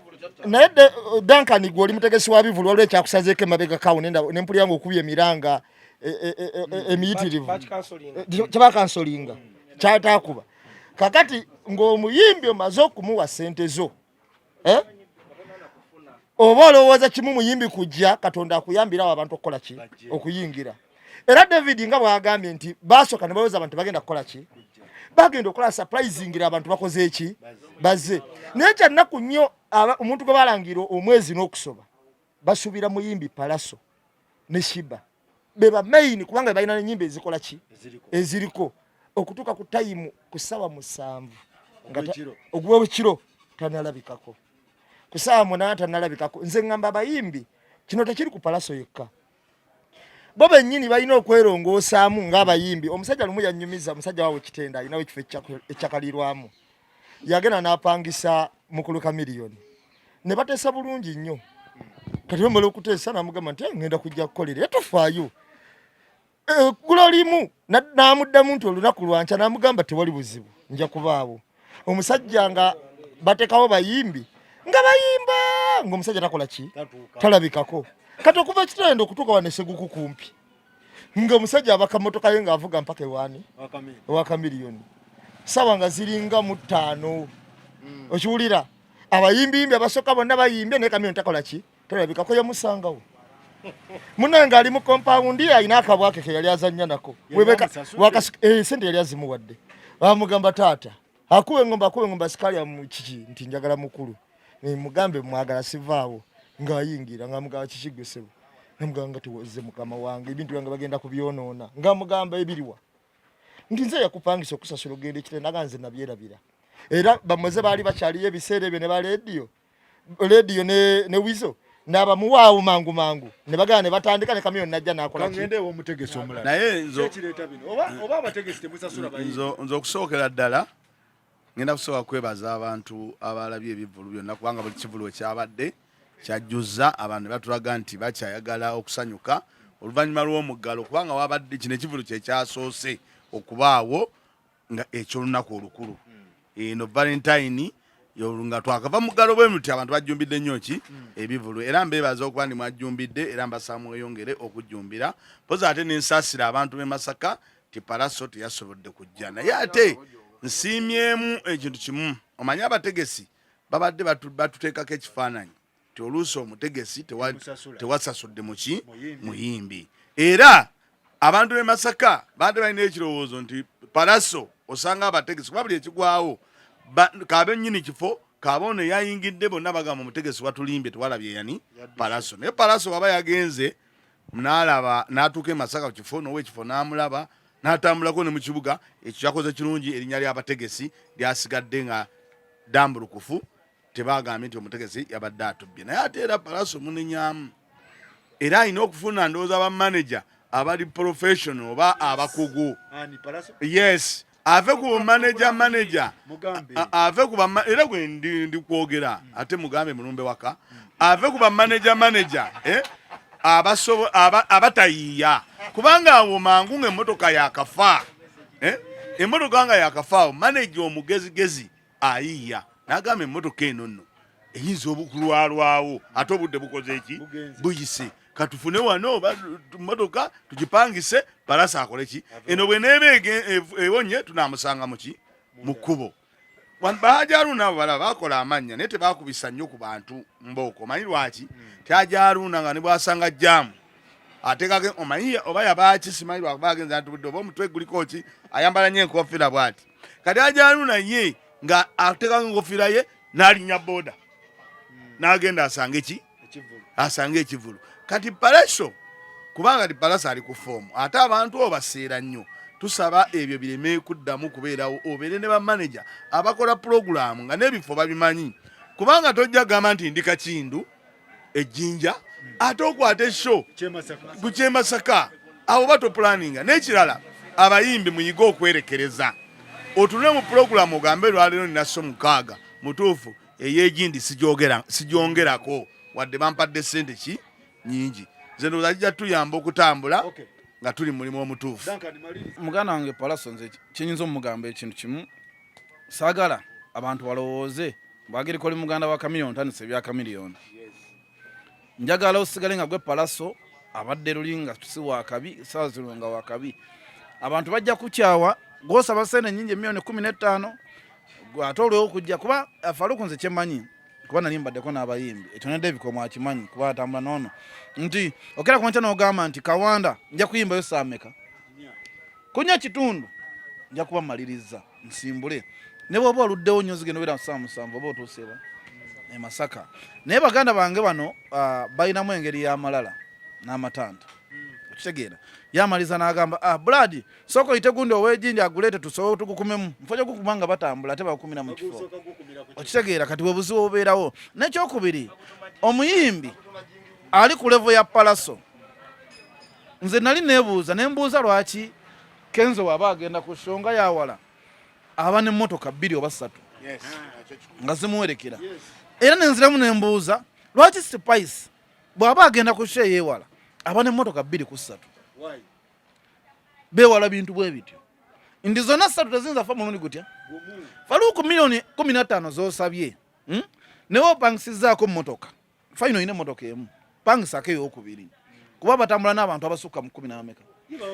simanyi omu yayoza stocks omu yamwambaza stocks omu yagijjamu engatto kuga bintu bwe bityo kati kyembadde nkugamba nti bw'aba n'emmotoka 3 zonna nziba okufa mu ddakiika etya emu owulira nti emu bwefiira mu kkubo balinyeyo okumeka naye Pallaso ku miliyoni 15 z'osabye tosobola pangisaako mmotoka ndala wabula osaze omwetike mu super custom owulira kyokka nkadde kyokka olugendo lwoliko luwanvu ekyo kisuubire nti mbudde bonna eba erina okufa okitegeera era tosanga musuuza nga alina emmotoka ze 3 noga nti abasajja beejalabe olaba ne lutalo avuga kawundo naye awunziko agambye nassa funa emmotoka enda gye tukola ki owulira era bavugirawo kasiyenta kawundo eba eri maaso nga siyenta givaako mabega beewala bintu bwe bityo era kizibu okusanga bagamba nti waneeno David Lutalo yakubisizza abantu obutebe ne babumenya era kizibu okusanga ne bagamba nti aha David Lutalo yatukayo kutuuka saa 7 tezaawo ze tanatuuka kizibu so nze kyembadde ngamba nti muganda wange Pallaso sente osaba nnyingi esinga ez'abayimbi abalala era tewali aziganye bazikuwa naye bawe ekyo ekijja mu sente nnyingi z'okola ki nze newunya omuyimbi ng'oli sita n'ofuna super custom emu ne mugibeeramu abantu 10 na bameka kati newunya obwa sita bwe bubeera so munjogere ennyangu muganda waffe Pallaso kyatuusewo tekyavaawo naye mbadde nsaba kireme kubeerawo gwakubiri management ya Pallaso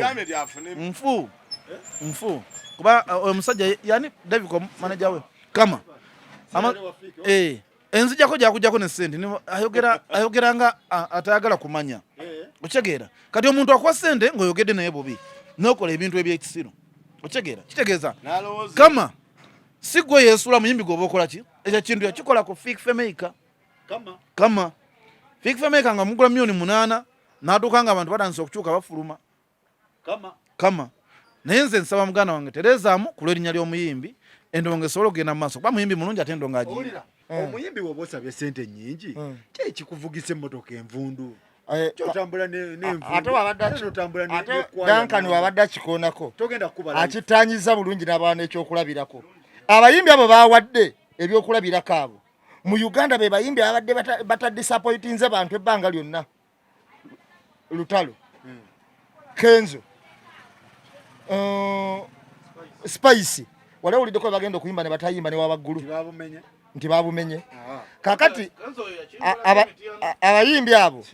kyakulabirako kirungi kakati olwaleero mu Uganda wano Pallaso ali ku piiki ali bulungi naye aleme kulowoozesa bantu nti enkola y'abakamiliyoni gye baakola naye gyagenda okukola ki kubanga buli wakikola bagamba Mayanja family mbala byendowooza ekyensanyuseeko David kyannyonnyodde kibadde kimu nti Pallaso yabadde yeetowazza eri abantu bannamasaka n'agenda n'ayerako ne ku nguudo n'abalaga nti bannange ekizibu kyatusewo buki ekyo kyokka Pallaso kyemwagaddeko nti asobola okukakana n'awuliriza abayimbi abo tebawuliriza kama ye problem olwokuba omuyimbi kwali kama ye problem kanize kama sayogerako naye naye kama embeera ze bw'abalaata si mwangu pala kandi kama banamala okusinga omuyimbi naye nze sayogerako naye nze natuuka wa muyimbi direct naye n'ekirala nange njagata ku kya Dankani nti munange ne John Black yajjako ekasese nga ayina emmotoka ezi ninga omuvubuka ono ayina amalala naye ate oli wakyogedde nendyoka nkiraba nkyalinga kitu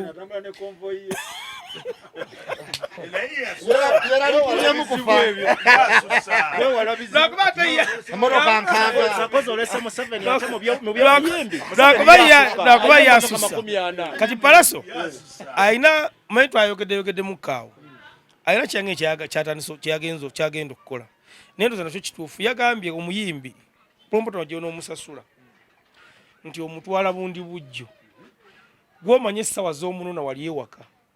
omukime kikola waguze $1,000,000 n'ogula Pallaso oli Masaka oyina pressure aba drive tamanyi oba ekutte ekana bulemu oyina pressure tomanyi kiri ku kifo gwe kenyini oyina obeera ku kifo ate ono n'omuyimbi kati bali abayimbi bana boyina ku kivulu bonna bagamba tukime kati promoter abasajja abo baneso 3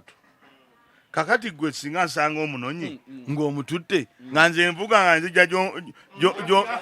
ekyo mukirowoozeeko nnyo kuwa road map n'akugamba nze mmalira kawawa yagambye ye ayakwata shetya ye yagambye ayakulanga ayimba shetya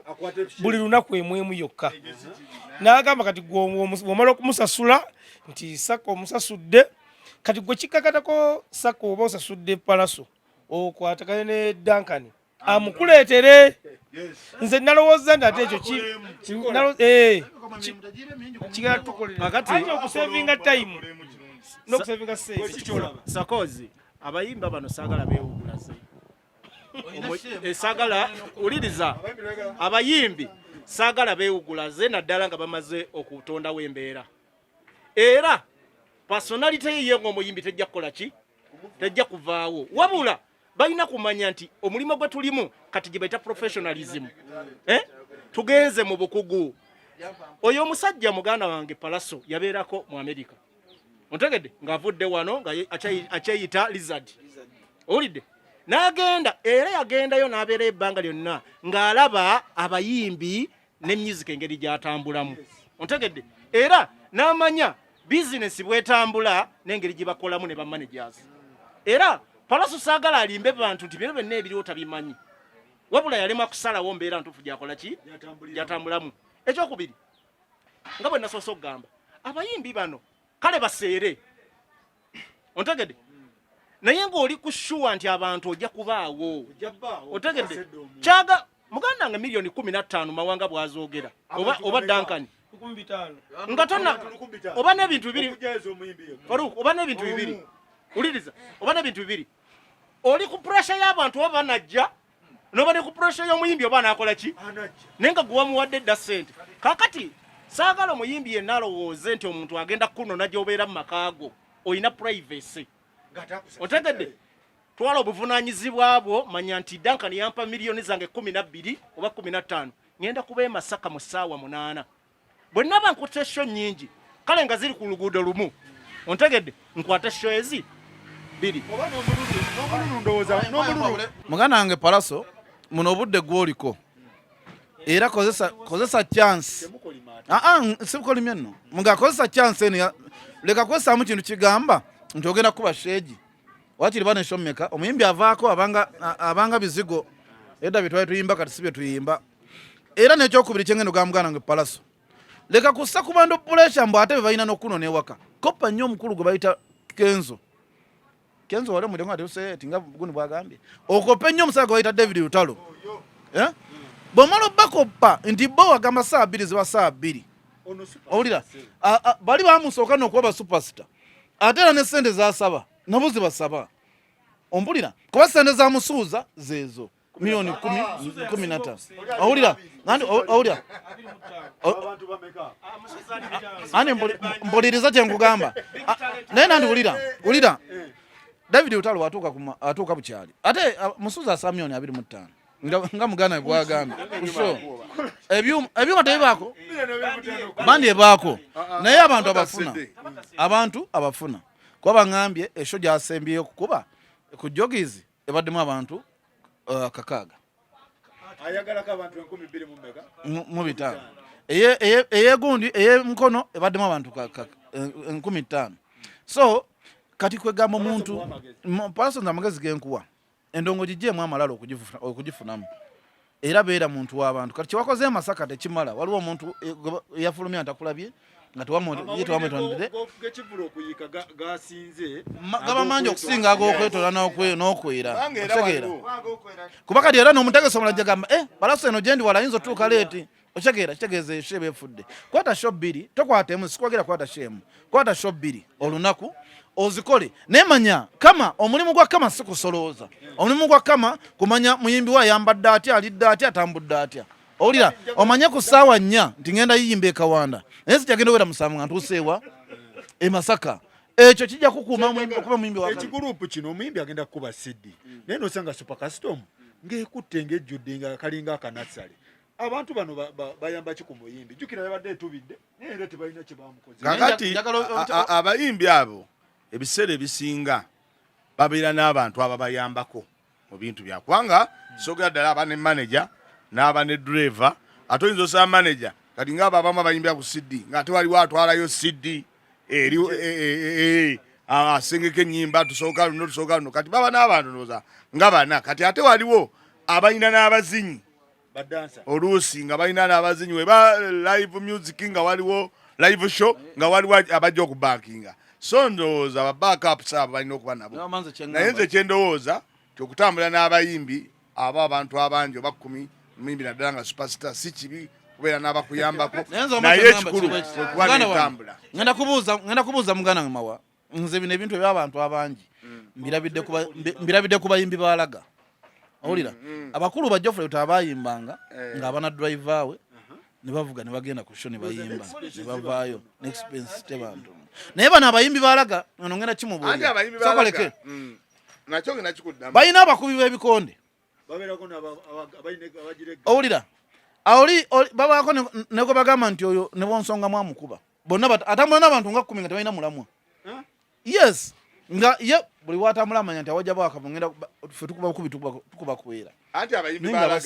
balaga bekibaleetera ekyo Duncan obamanyi bulungi embeera gye babeeramu ne gye bava kati jinguusi ng'abeera wano nga bakifuuyira balina we bakifuuyira naye nga jingu gumuyimbi bw'amala okuyimba n'akwatayo kyaliwo ono tamusuula atandika okutambula ne bakyali abo badde bakola akaki bakola akantu kaabwe tamusuula babba baagalana nnyo naye ng'era ekibagatta kyekyo ate kati mubaamu akaleeta wuliriza mubaamu nga yo oli akola gwa kaleeta ng'omulimu gwe nga balina okugenda naye yakaleeta akazinga yakaleeta ne wabaawo oli owa CD agitwalayo ne wabaayo balina n'akwata sente DJ kakati oyogedde ku balutaaya lutaaya naffe twabeerangawo naye nga lutaaya uliriza twabeeranga ne balutaaya naye lutaaya naye yalina abawera abasatu abana nga nze mawa tajja kuntuma soda alina respect jampe yaki kati yabwa manager ng'ate ayina gwaga nti yo bwe tugenda kubali yajjo tuleetere ki ebyokunywa tunoonyeza bwe twebaka abo nabo weebali so kakati abantu baabwe bonna balina omugaso naye ng'abaalaga abo balina akaleeta mpuliddeko nga mukomerera nnyo Ivan bannaye mbabuulire abantu abatafugika be bayimbi baalaga abo tosuubirawo manager batini nnyo abalina bamanager basobola bategeerera ekisembayo nti tugende wano ne tugenda kati David Ivan wamulabako gwe ngogezi opangisa Pallaso ate nowe matugayinza okwate yamulabako kati Ivan alina okugoberera Pallaso okiwulira nga manager we okiwulira kubanga kyenjukira bulungi mu mboozi ya mwami David yangamba nga bagenza opangisa Pallaso omusajja we Masaka yali abamye ekifo nga balanga Pallaso era nabaga mumala kumpa lisiti ye nenjikola ki nenjirabako we batuka Pallaso namugamba nabaga mumpe sente mumpe nesimu yonna nyini kifo namukubira nambuuza bwati ku lisiti nange kenyini osinga kwagala ki nti yegwe Pallaso ddala nti yenze ssebo okibulira naye ate ekyenjawulo muzeeyi kye yalowooza era Pallaso nakituukiriza Pallaso bamutya anti muzeeyi yalowooza okwonona ebintu nga Pallaso tazze kati essaawa ya leero omwana oyo bamutya lwa nsonga nti kanono Pallaso woba omutimbi n'atajja era oba otegana oleeta musuuza yaba amuggala kyokka ate kati jjukira musuuza agala kukyajinga emiliyoni endala ameka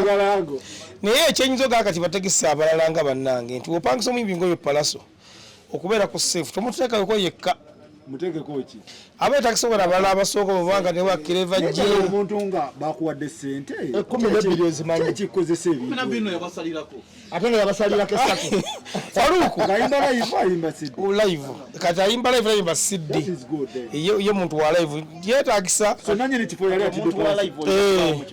bwakuba nti muganda wange mawaye agambye mbukenze miliyoni 25 mbuzi musaana njatemetema ebintu bino kenze 25 bebaga 12 mwezi mu bitano wogula kenze miliyoni 25 weetagisa miliyoni ndala 10 okumulanga kweta akulanga nnyo why anti kenzo mwana kumugula miliyoni 25 awali obotegeka kwa posta 10 ngezi kuba kenzo kati wabibuga size miliyoni mukaaga kati 26 oya kusasula ekifo polisi bana ngokoze festival ngokoze ate muganda wange mawati tandeta ko kumuteeka naye tasoboka sente nyingi David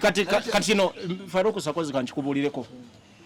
era nyina ekintu kyenayogerako oli emabeganga tuna ebivulu tebinaddamu ne ngamba entegeka y'ebivulu erina kukyuka otegedde entegeka y'ebivulu erina kukyuka tojja kuba kaalo ku kaalo ontegedde nokuba egundi erukaya nokuba wali ewaddako nokuba Masaka nokuba Kyotera nokuba wa ontegedde kaalo kabuga entegeka y'ebivulu abayimbi balina okutuseera oba balina okuseera naye nga n'ebivulu ebitegekeddwa omuyimbi mutegeke Masaka nga Bakyotera bagenda kuvaayo ne kalisizo bajje balabe Masaka otegedde n'eryantono nereko nga bagenda mulaba Masaka omuyimbi abe ne shows mu region emu abemu ne shows 2-3 ontegedde nga kusa miliyoni 4 oba 5 nange ogenda kufuna 2 kikyasoboka ontegedde kisobokera ddala kati abategesi b'ebivulu balina okuddayo ku board ku drawing board ne banoonya embeera entuufu gye basobola okuteekamu ebivulu kubanga abayimbi tebeeterekera bivulu bano ba David n'abalala be bakola ki be banoonya ssente ne babagula kakati bamuddayo ku drawing board ne batuula abategesi b'ebivulu batuula wansi ne baddamu ne batuula ne bagamba tusalwa basalwa ssente kasoteeko omuzimbi olwayo n'atajja bwe kannyini osalwa ne wali woyagala omutegeka okuddamu tekola ki management ya Pallaso tujiwa solution tugende ku kirala kati management ya Pallaso nze era ensonga eddayo ku Pallaso yennyini si yeyokka Pallaso yennyini kubanga yakkiriza nti manager ono gwe njagala ontegedde yakkiriza nti ono manager gwenja okusobola okukola nki naye abayimbi babafunye manager muwa obuvunaanyizibwa ng'obwa manager omujjuvu nga bw'abeera Sigwe kugamba nti nkuwadde bwa manager naye nga gwewadde wa manager talina kyasalawo otegedde ate si management ya Pallaso yekka ani problem si management ya Pallaso yekka era Duncan ne Mali abatuukira Kenzo naye afune manager naye afune manager Kenzo ina kakati bakkirize alifituuka bwa manager bakolewa omukulu Kenzo omukulu Edirisa Musozi naye kituufu olabika tewasalawo kuba na manager nga wafuna mukwano gwo n'omuteekaawo wali gwosanga omusanga complaininga ku management ya Musozi onfuna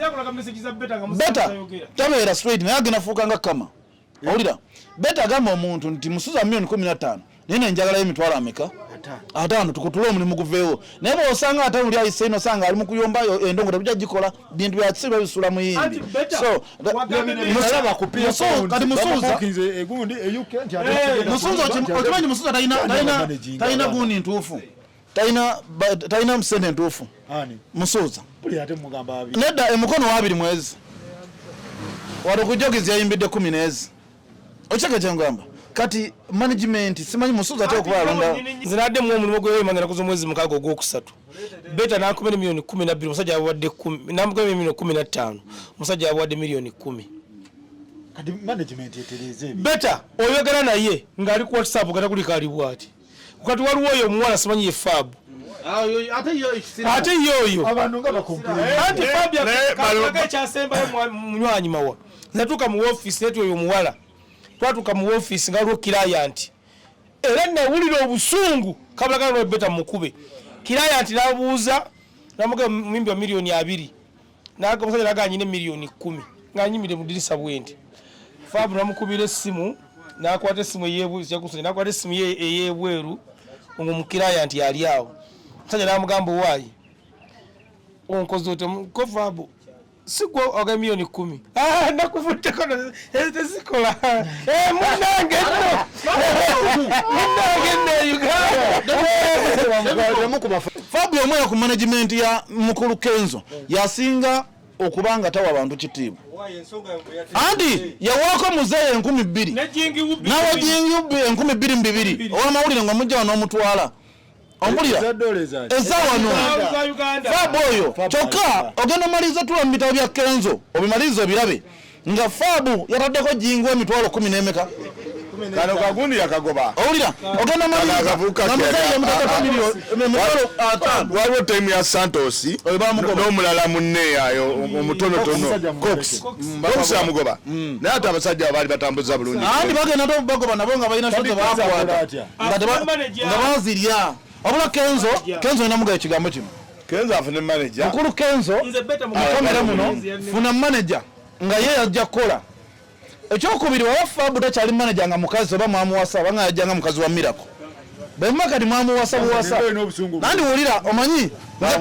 nze Kenzo mwagala ng'omuntu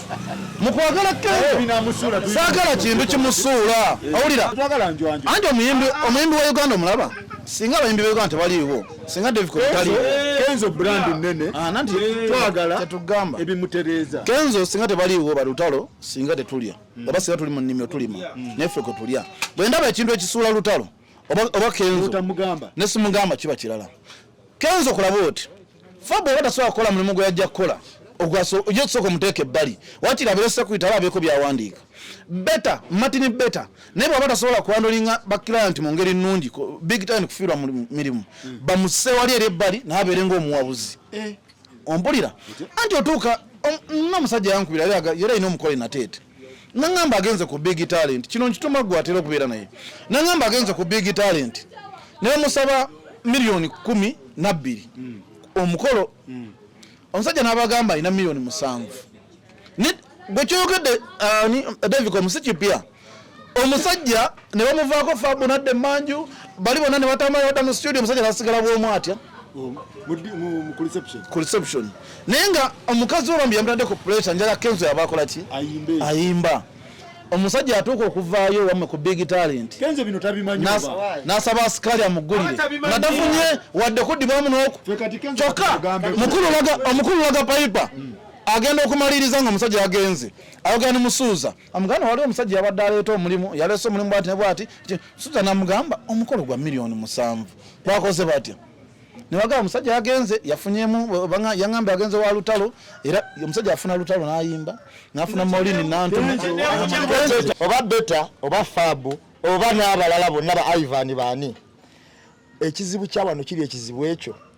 omuntu yenna ng'ayina omuyimbi wa manager abo ate jjukira bamanager abo tebalina buyinza bwankomeredde ku bayimbi abo babanga babulooka kituufu babanga babulooka kugamba wano manager balina obuyinza obwenkomeredde ku bayimbi be wano tubali tulina manager Jeff Chiwa ekiwulira ne manager aloja si mubi naye ngenda kubuulira olwaleero bamanager abo ku bayimbi abo babanga babulooka tebalina buyinza bumala naye ate bazimba tosinga bayimbi abayimba anti bamanager abo kakati fabula ko mayina ko chizo kwasi manager inovunaalizibwa Jeff Chiwa mulaba wala mulide kongo lyamwe mulugunya ko agenze kupangisa shiba wabereddeyo ngera muli magana buli maganyi naye nga mwogedde bulungi okiwulira naye kati njagala otunulire simanyi fabu simanyi beta simanyi biki abantu bakulinako complain za mirundi egiwera ate nga bonna bategesi bandongo ate bennyini bano ba David be bananya bakasoma nabo batagitegeke naleeta egendo ekibulooka naleeta otegeera egendo okola ki kakati olwaleero bw'ogenda wa Kenzo ne batandika okuzimba bwe batyo n'ogenda wa Ivan ne batandika okukola bwatyo aba odda waki walutalo kubanga walutalo bo management yatereera era ogamba nti ngenda kukola bwenti ngenda kukola bwenti omwana n'amanya ne manager n'amanya ne lutalo n'akikola ki n'akimala tumalirize bannange natuka n'okulowoozaamukko nti nze beta balina kye namukola ate sitwako mulimu wa beta n'agukutula kyokka ate ekyemusa bigenda okufundikira ng'ate deti gye badde ngambamu omuyimbi ng'ate nabamutunzeyo ku sente ogwo oyima odiyo ngenda zikuwuliriza omusajja azinsinti bamugyeko $1,010,000 nze beta nakobera $1,18,000 bagutunze 10 naleetako okwanjula nga kwa waggulu masajja beta nakoba $1,10,000 nendeeta munnamasaka nga agagenda ayimbe mubende beta nakoba $1,10,000 kyokka bigendera okufundikira ng'ayimbyeyo era nze beta namubuuza nti nakuvumako beta okusembera musindikidde message nemukesinamugaba brad genda ku WhatsApp tuwogere nangamba nkyalo wakasiinaako data kantuke ku office nenzemu nemukubira nezamugamba ndi mu jimu alikati bano baddankani baguda mutuukirira boogere balaga payipa bateekeddwa okwogera kubanga fe tunyigirizibwa kakati sakozi kulevo Kenzo twagala nnyo mugerezaako Faruku Kenzo twagala nnyo muwako ng'ekyokulabirako olw'ensonga ye akaji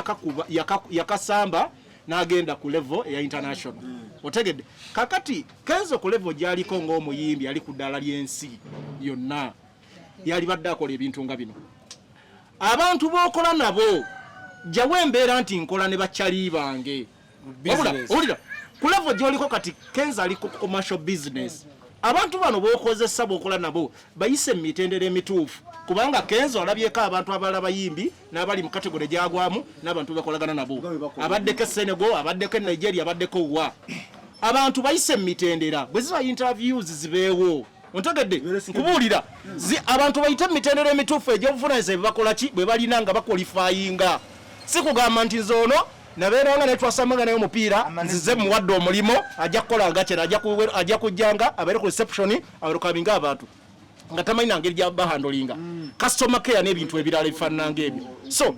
tubasaba era muganda emaali ono njagala buno obubaka butuuse w'omukulu otegedde era ajja biraba tumusaba abantu bonna bakola nabo abatuuse muki abayise mu mitendera emituufu aleta abantu abali qualified mu mirimu egy'enjawulo Kenzo musuuza kubanga takyali wa bulijjo eddala lyaliko eryensi yonna otegedde abayise mitendera bw'aba maadi ng'asobola okukola omulimu gwa social media nga yasinga mukole yagukole kubanga agugwanidde otegedde leta ba customer care abasobola okuba ku reception nga welcoming abantu mu mbeera ey'obuvunanyizibwa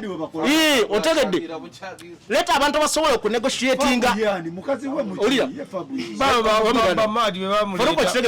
leta abantu abasobola okunegotiatinga emiwendo ng'amanyi nti omuntu sente azikola otegedde ng'aziwa ekitiibwa otegedde so tubasaba bannaffe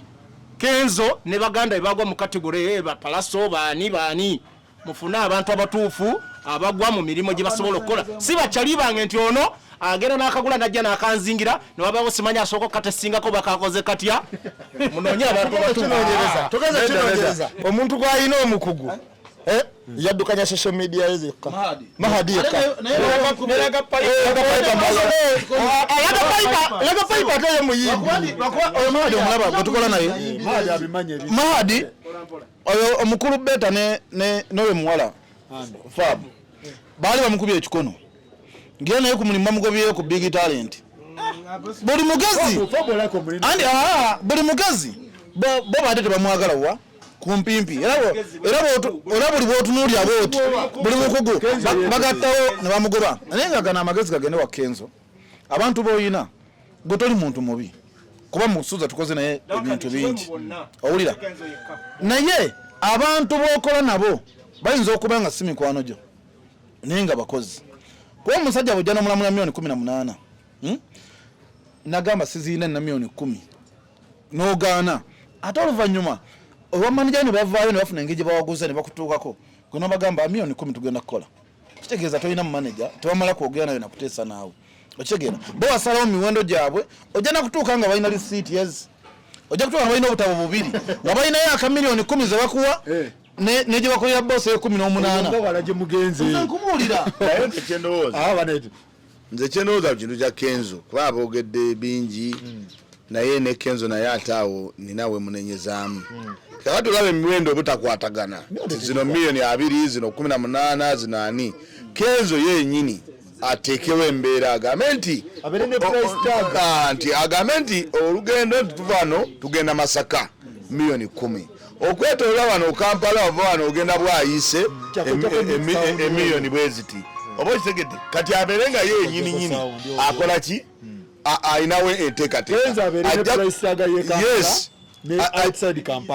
ajja kuba ajjewo wano okubuzaabuza abantu zino milioni bweziti zino 8 yateekewo price naye era ekyalina okifuna ng'afunye abantu abakugu nga ba David kubanga ojja teeka wali omwana ng'embaale tamanyiiyo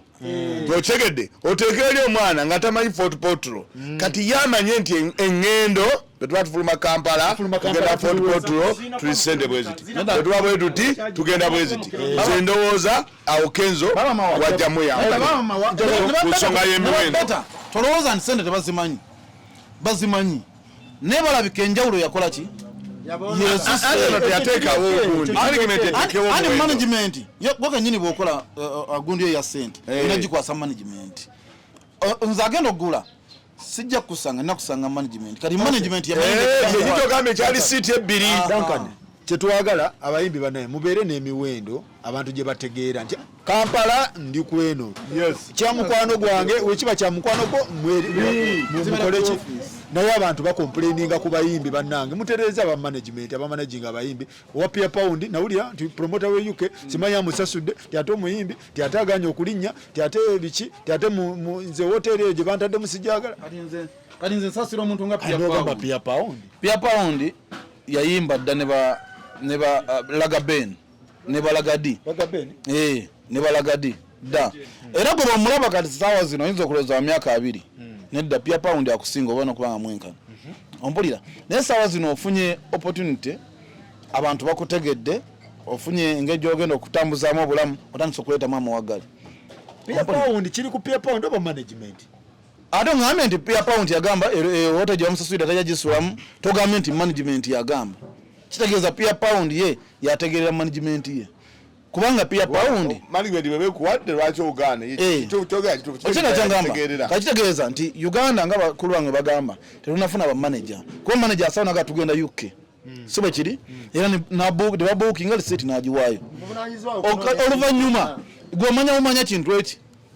sawa nya ngenda kusimbula ekyo kiba kuchikuba mutwe ngenda yuke nakyo nga kikulu naye bisigadde byonna tobivunanyizibwako era bya pound ejja kulowooza ndi kana kayimba kalina simanyi tupaate mbu yakubye nnyo akyasobola okuddayo ni mubalagadi gyali bateekwate bulungi neshira Gashumba mbu ate simanyi biki God's plan agenda kukola atya mbu lisiti yafulumye agenda fulumya lisiti ya abakola bata Uganda tulina ekizibu ekyamaanyi omanyi Faruku ng'ojjako bino betula mawulire abantu ebintu byonna bye bakola era biddawo ku kiri kyennayogedde buli omu alina interest ze ng'omuntu ojja nosenkana omuwala n'omwagala naye nga ye alina ango gyakulabiddemu alina ebigenderwa bye n'agamba nti kati omulaba Faruku Sakozi oyo Faruku Sakozi kirabika buli mwezi apoketinga milioni zenga 15 bwe munyenyogerera obulungi ajja kumpaako 5 kati agenda okutuukako nga expectations yali asuubira mu 5 nga nemu ekitundu osobola gimuwa n'agamba kati mu bbanga eryamala naawe anoonya abeera naawe naye nga anoonye wa David yo ne 5 ze nali jagala yasobola zimpa kati bwatuuka nalaba David ng'asobola zimuwa gwe ng'akuvaako nga talina kisonga kati ngezaako tegeeza ki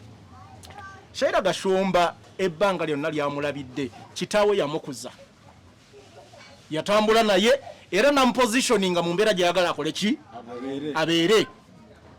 era yamuzimbiramu eyo kategore kaliba gyolaba mwatambulira taata yazimba omuwala we ng'ayagala afaanana ekyo kyalaba era kyovola ku social media agendako buli kyakola apuraisinga muwala we muwala wange akoze bw'ati muwala wange ali bw'ati muwala wange yasinga mu kino omuzadde yenna okwagaliza omwana okuba mu profile ennene kirungi naye n'embeera z'obuntu obuntu Sheila Gashumba ye enjawulo gy'alina nti munnanga akozeddwa bubi nti alimu mulayimulaiti oba abantu we mwabulabira nebino ebimutuuseeko n'abantu abalala bakola ki babiyitamu anti obutambi nga bayimba nga bakola ki God's plan yali desperate atya tetwamumanya nnyo era tugenda omumutegeera ng'ali naani era amaanyi yagafunira kwono omuwala owulira sebo tugenda omumutegeera ng'ali ne Sheila Gashumba era n'alowooza nti afunye ennyama ntiboogerako tumanyira bizinesi zakola ki n'ebirala ontegedde kati bwe yava n'ategeera ebintu kuba yagambye mbu simanyi lisiti kuliko Kenzo simanyi baani Sheila Gashumba byonna bibagezaako kola n'oli omusajja semanya God's plan bwakako God's plan bw'abanga mwatuuka ne mwawukana n'omukyalo n'afuna omulala omutima gwe gusiimye okyali muvubuka muto genda okola ebirala ate abantu abadda ku mawulire ne batandika okwogera ku bantu simanya ono yakozesa gundi wamma gwe atuukiridde nnyo ne kututeeka ku kamera tetusobola kumanya bantu 10 b'okozesezza otegedde so bino byakumala budde na kutawaanya abantu balina obulabu bwa buli personal n'ebintu bye bakola Sheila Gashumba mbadde njogerako ne Uncle Rojano manager wa Lutalo n'agamba tebalina shono ne mu Dubai balina South Africa yokka ekyo buli kana ku nsi bankigamba abantu obweyagala omukazi oyina ebintu by'omusuubiramu n'ebyo abakusuubiramu omusajja ono simanyi erinnya lino yalirondawa ono yayita God's plan oba teyali manya welitegeeza mu Luganda God's plan kitegeeza enteekateeka za Katonda kati Sheila abaamuleseewo nteekateeka zaki za Katonda kati ye tabiteekamu nnyo feeling mbukate obuki mbuuza obutambi bwagenda okuta Sheila Gashumba bwe yagendanga nga ye yabeerako kamera yakwata tukitwale nti yayingira privacy y'abalala kuba obutambi obwo ye yabujjabwa bwe yateganga Sheila nga buli atuuke n'obbuta abateeke ne ku lisiti nti kuliko Kenzo kuliko ani kuliko Pallaso kuliko ani nga bwe yatadde ku lisiti sibeebo kuliko Kasuku osuulira kakati ngenda kubuli olwaleero God's plan yajja ewa Sheila Gashumba nga zenga big spender n'akwata omwana gwe yakwata Sheila Gashumba mu nkuza naye gye bamukuzaamu etali nnungi nnyo okitegeera kuba sinza gamba mbu n'akwata omuwala ali awo aboobedde mu nkuza gye bamukuzaamu wadde nga si nnungi nnyo naye ne bakwatagana bombi bakwevuga sipiidi era katulawa Sheila yatadde God is plan tabanja kubanga ne yali Spain kata kyabiyina. Okay. Akati okusokera ddala mpulidde olukalala lumwogedde omwana oyo lwabadde bajja ayita nabo. Naye kyenjagala abantu bonna bategeere.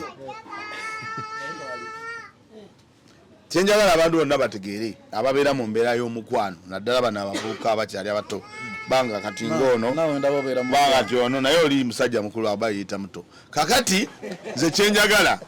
abantu bamanye nti omuwala yenna buli woganza omuwala nga ali myaka 25 nga tannaweza 3 oba 25 kwa 3 okujjako nga yatuuzibwa nnyo naye aba tannasetolinga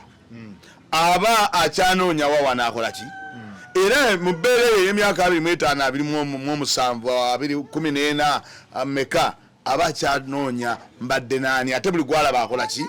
amwegomba. Kakati gwalowooza nti omwana omufunye wa myaka 2 ogenda kusetolinga naye byebyo ebizibu byosanga ate nga tomanyi bikotolinga kiva kukutegeerako. Kandi nze kyeŋŋamba oyo God's plan wammwe tiyamanye bulungi nti oyo si ebyenkomeredde ate akitegeere ti nga bwe yava ewa Kenzo ewaani ewa Fifa Maika newa asobola okuvaayo ekintu ekyo kibeera nga abantu mukimanyi ate muleme dufuula lutalo ogambe ndi omukyalo yawukanye naye mulina kudda mawulire kumuswaza muveeko genda ofune omulala nga bwewafuna ki wa tasobola tanatuuka kuzaala abaana abawala ab'ennaku zino wuliriza okuzaala okwegatta kiba okwegatta oba otuusa okwegatta naye mu birowoozo byo n'ogamba nze sinatuuka kukola ki kuzaala setugambe nti mu myaka yegatta naye birowoozo bye mugamba sinakola ki sinatuuka sinayagala kuzaala nga bw'osanga omuntu ng'alina emyaka 2 3 noono tumuyina yaganze sinayagala kuwasa nja kuwasa oba ekitegedde so mu mbeera eyo tuleme okutifuula olutalo ng'omuntu akwagadde mwawukanye golooze ndi olina mufiirako otwaleyo ebifaananyi otwalayo byaki muleke oli anoonya omuntu gw'anaasetolingirako muki omulala kuba kati ali wa Rickman tali wa Rickman omanyi Rickman endongo yeriete tetujja kwogera ku ndongo ya Rickman kuba tetugimanyi na gimanya bw'obuuza wano abantu ngenda kugambayo ekintu kimu mu bulamu nze mpagira Sheila Gashumba yes omanyi lwaki muwagira kati Sheila ono yatuuka n'amanya nti abantu balina kibamugamba era God's plan ensobi gy'alina nti yajjanga muvujjirizi sponsor yajja sente aziragaziine anazisaawo naye oli omwana ebyafaayo bye yesi muntu wa sente eba akulidde mu sente ompulira ebyafaayo bye asiima busiimi era ye ebintu by'okwegatta bano babadde bamubanja omwana tanatuuka kubufuna mwana yaali mukazannyo yes yaali mukazannyo njagala omenye abantu bonna bebagamba abasheira olabe oba aliwo ayinza omuwadde sente nakansoenkubalire Kasuku ye kanyini yerabira n'oggula omunye wakati asobola kuvaako wadde 3 Kasuku tabeerangayo andi mpuliriza ngamba be bamenye ani yabamenye gundi oyo God's plan ngenda kukola fake filmmaker sente azijja musajja wattu balamusuuza tavaako sente ompulira abantu bonna bawulira bamenye kati kwegamba ye akafuula kazannyo asima busiimi neyeesanyusa ompulira naye God's plan ye kati ekimuluma alaba ye yassaawo sente nnyingi naye abaana bajja babojjera bwereere kati Rickman abojjeza sente ki Rickman alina sente talina kuba talina na luyimba mpa oluyimba lwa Rickman alina luyimba ki si bye bango baliwanika si kati oluyimba lumu nze kyemmanyi nti era Rickman teyibaala mufumba naatera ovaayo wa nsonga era Rickman mu budde bwonna omwana wajjira wonna oyinza omusanga nga kati sawa zino Sheila ali mu njogerezegano n'omwana yayimba tumaliriza ali mu njogerezegano n'omwana yayimba ba ex bange bonna baafa omanyi yayagala buyimbi obwo buzze ne bukuba akayimba ne bugamba zo omukulu ayimiridde wali owa H&M nedda sebo kamera ziri eno ayina oluyimba baluyita jangu ombudde naye obuzibu bw'alina video yamulemye okukola yeye nyinyi tabali kuda ate twatogera ku management naye ne haji ye muntu ajasinza okuba ne management yenfu ajirina ani anze yangu batwaje ye haji ajirina Ono nyini yali ku